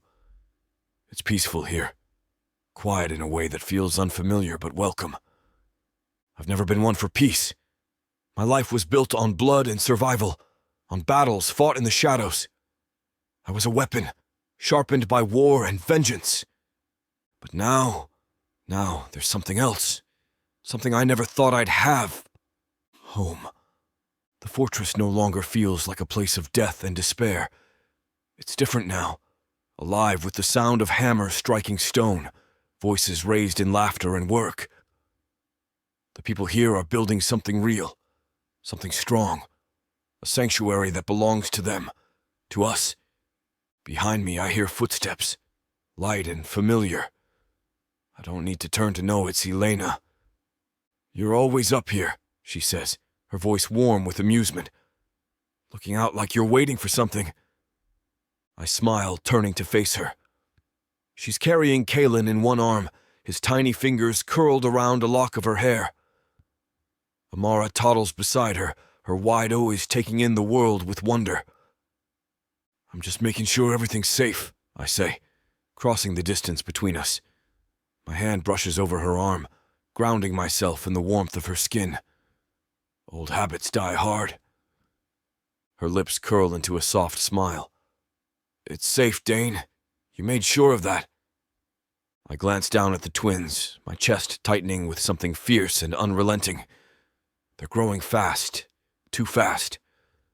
Amara already has Lillia's eyes, bright and full of mischief, while Kaylin's strength is undeniable even at this age. They're going to change everything, I murmur, my voice low. The world will be different because of them. Elena nods, her gaze distant for a moment. I hope it's a better world, one that doesn't break them the way it broke us. It will be, I say, my voice steady with certainty, because we'll make it better. For them. She looks at me, her eyes searching mine. Do you really believe that? I do, I say without hesitation. We've already done the impossible. What's one more miracle? Her laugh is soft, like the sound of rain on leaves. You've changed, Dain. So have you, I reply, brushing a strand of hair from her face. We've had to. She nods, her eyes glistening with something raw and unspoken. I never thought I'd find this. Something that feels like a future. Like a life worth living. You deserve it, I tell her, my voice fierce. You deserve all of it. For a moment we just stand there, the world falling away around us. The wind brushes against my skin, and I can feel the weight of the past lifting, replaced by something lighter. Hope. Come with me, Elena says suddenly, taking my hand. There's something I want to show you. I follow her down the battlements, through the courtyard, where the workers are finishing the last repairs to the outer wall. The sound of their laughter echoes in the fading light, stark contrast to the silence that once haunted this place. She leads me toward the far side of the fortress, to a small garden tucked away behind the ash tree. It's still rough, the soil freshly turned, but wildflowers have already begun to bloom. This is for them, she says, her voice soft. For Lillia, for everyone we lost, a place to remember, but also a place to grow. I kneel beside the flowers, my fingers brushing against the petals. The colors are vibrant, blue, gold, red, a stark reminder that life continues even after everything. It's perfect, I say, my throat tightening. Elena kneels beside me, her hand slipping into mine.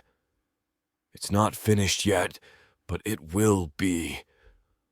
I nod, my eyes drifting back to the horizon. The world feels wide open, full of possibilities I never dared to imagine. We've come a long way, I say quietly. And we've got a long way to go, she replies, her voice steady. Good, I say, my grip tightening on hers. I'm not done fighting yet. She laughs again, the sound like sunlight breaking through the clouds. Neither am I. The twins stir, their small voices blending with the sound of the wind. Amara claps her hands, laughing at something only she understands, while Kaylin watches her with a serious expression that's far too wise for his age. They're our future, our reason to keep going. My senses sharpen as Mara's voice cuts through the stillness of the evening, calling out to the children with a warmth that has become familiar in this place of new beginnings. Amara, Kaylin, she beckons. It's time for dinner. The twins, with their boundless energy and curiosity, scamper off obediently, their laughter a vibrant thread woven into the fabric of our daily life. I watch as they go, their small forms disappearing into the fortress with Mara, their protector and guide. When I turn back to Elena, she's watching me with that look in her eyes, a mix of affection and desire that never fails to stir something primal within me. It's a look that's become my anchor, my guiding star in the chaos of our world. With a grin that feels as much a part of me as my tusks, I step toward her, my voice a low rumble. Shall we go to the bedroom? I tease, a playful challenge in my gaze. Her nod is almost imperceptible, a flicker of movement that sends a thrill of anticipation coursing through my veins. In one swift motion, I scoop her up, throwing her over my shoulder as a laugh bubbles out of her. Her surprise quickly turns to excitement, her hands patting my back as I march through the fortress, my strides eating up the ground beneath us. The sounds of the fortress, the clang of hammers, the murmur of voices, fade into the background as I carry her to our room, our sanctuary within these stone walls. This scene is about to get too steamy for this platform's comfort. And as much as we'd love to keep going, their guidelines say we need to stop here. To continue releasing these free audiobooks on this platform, we've got to play by the rules. The passion doesn't end here. Visit worldsofprotheka.com to hear the full, uncut version of this fantasy romance, and every daring moment that YouTube can't handle. Use code YouTube30 for 30% off unabridged audiobooks in the Worlds of Protheka. Don't let YouTube hold you back. Immerse yourself in a world of magic, danger, and unfiltered passion. Protheka's magic is eternal. Listen unabridged and you'll never want to go back.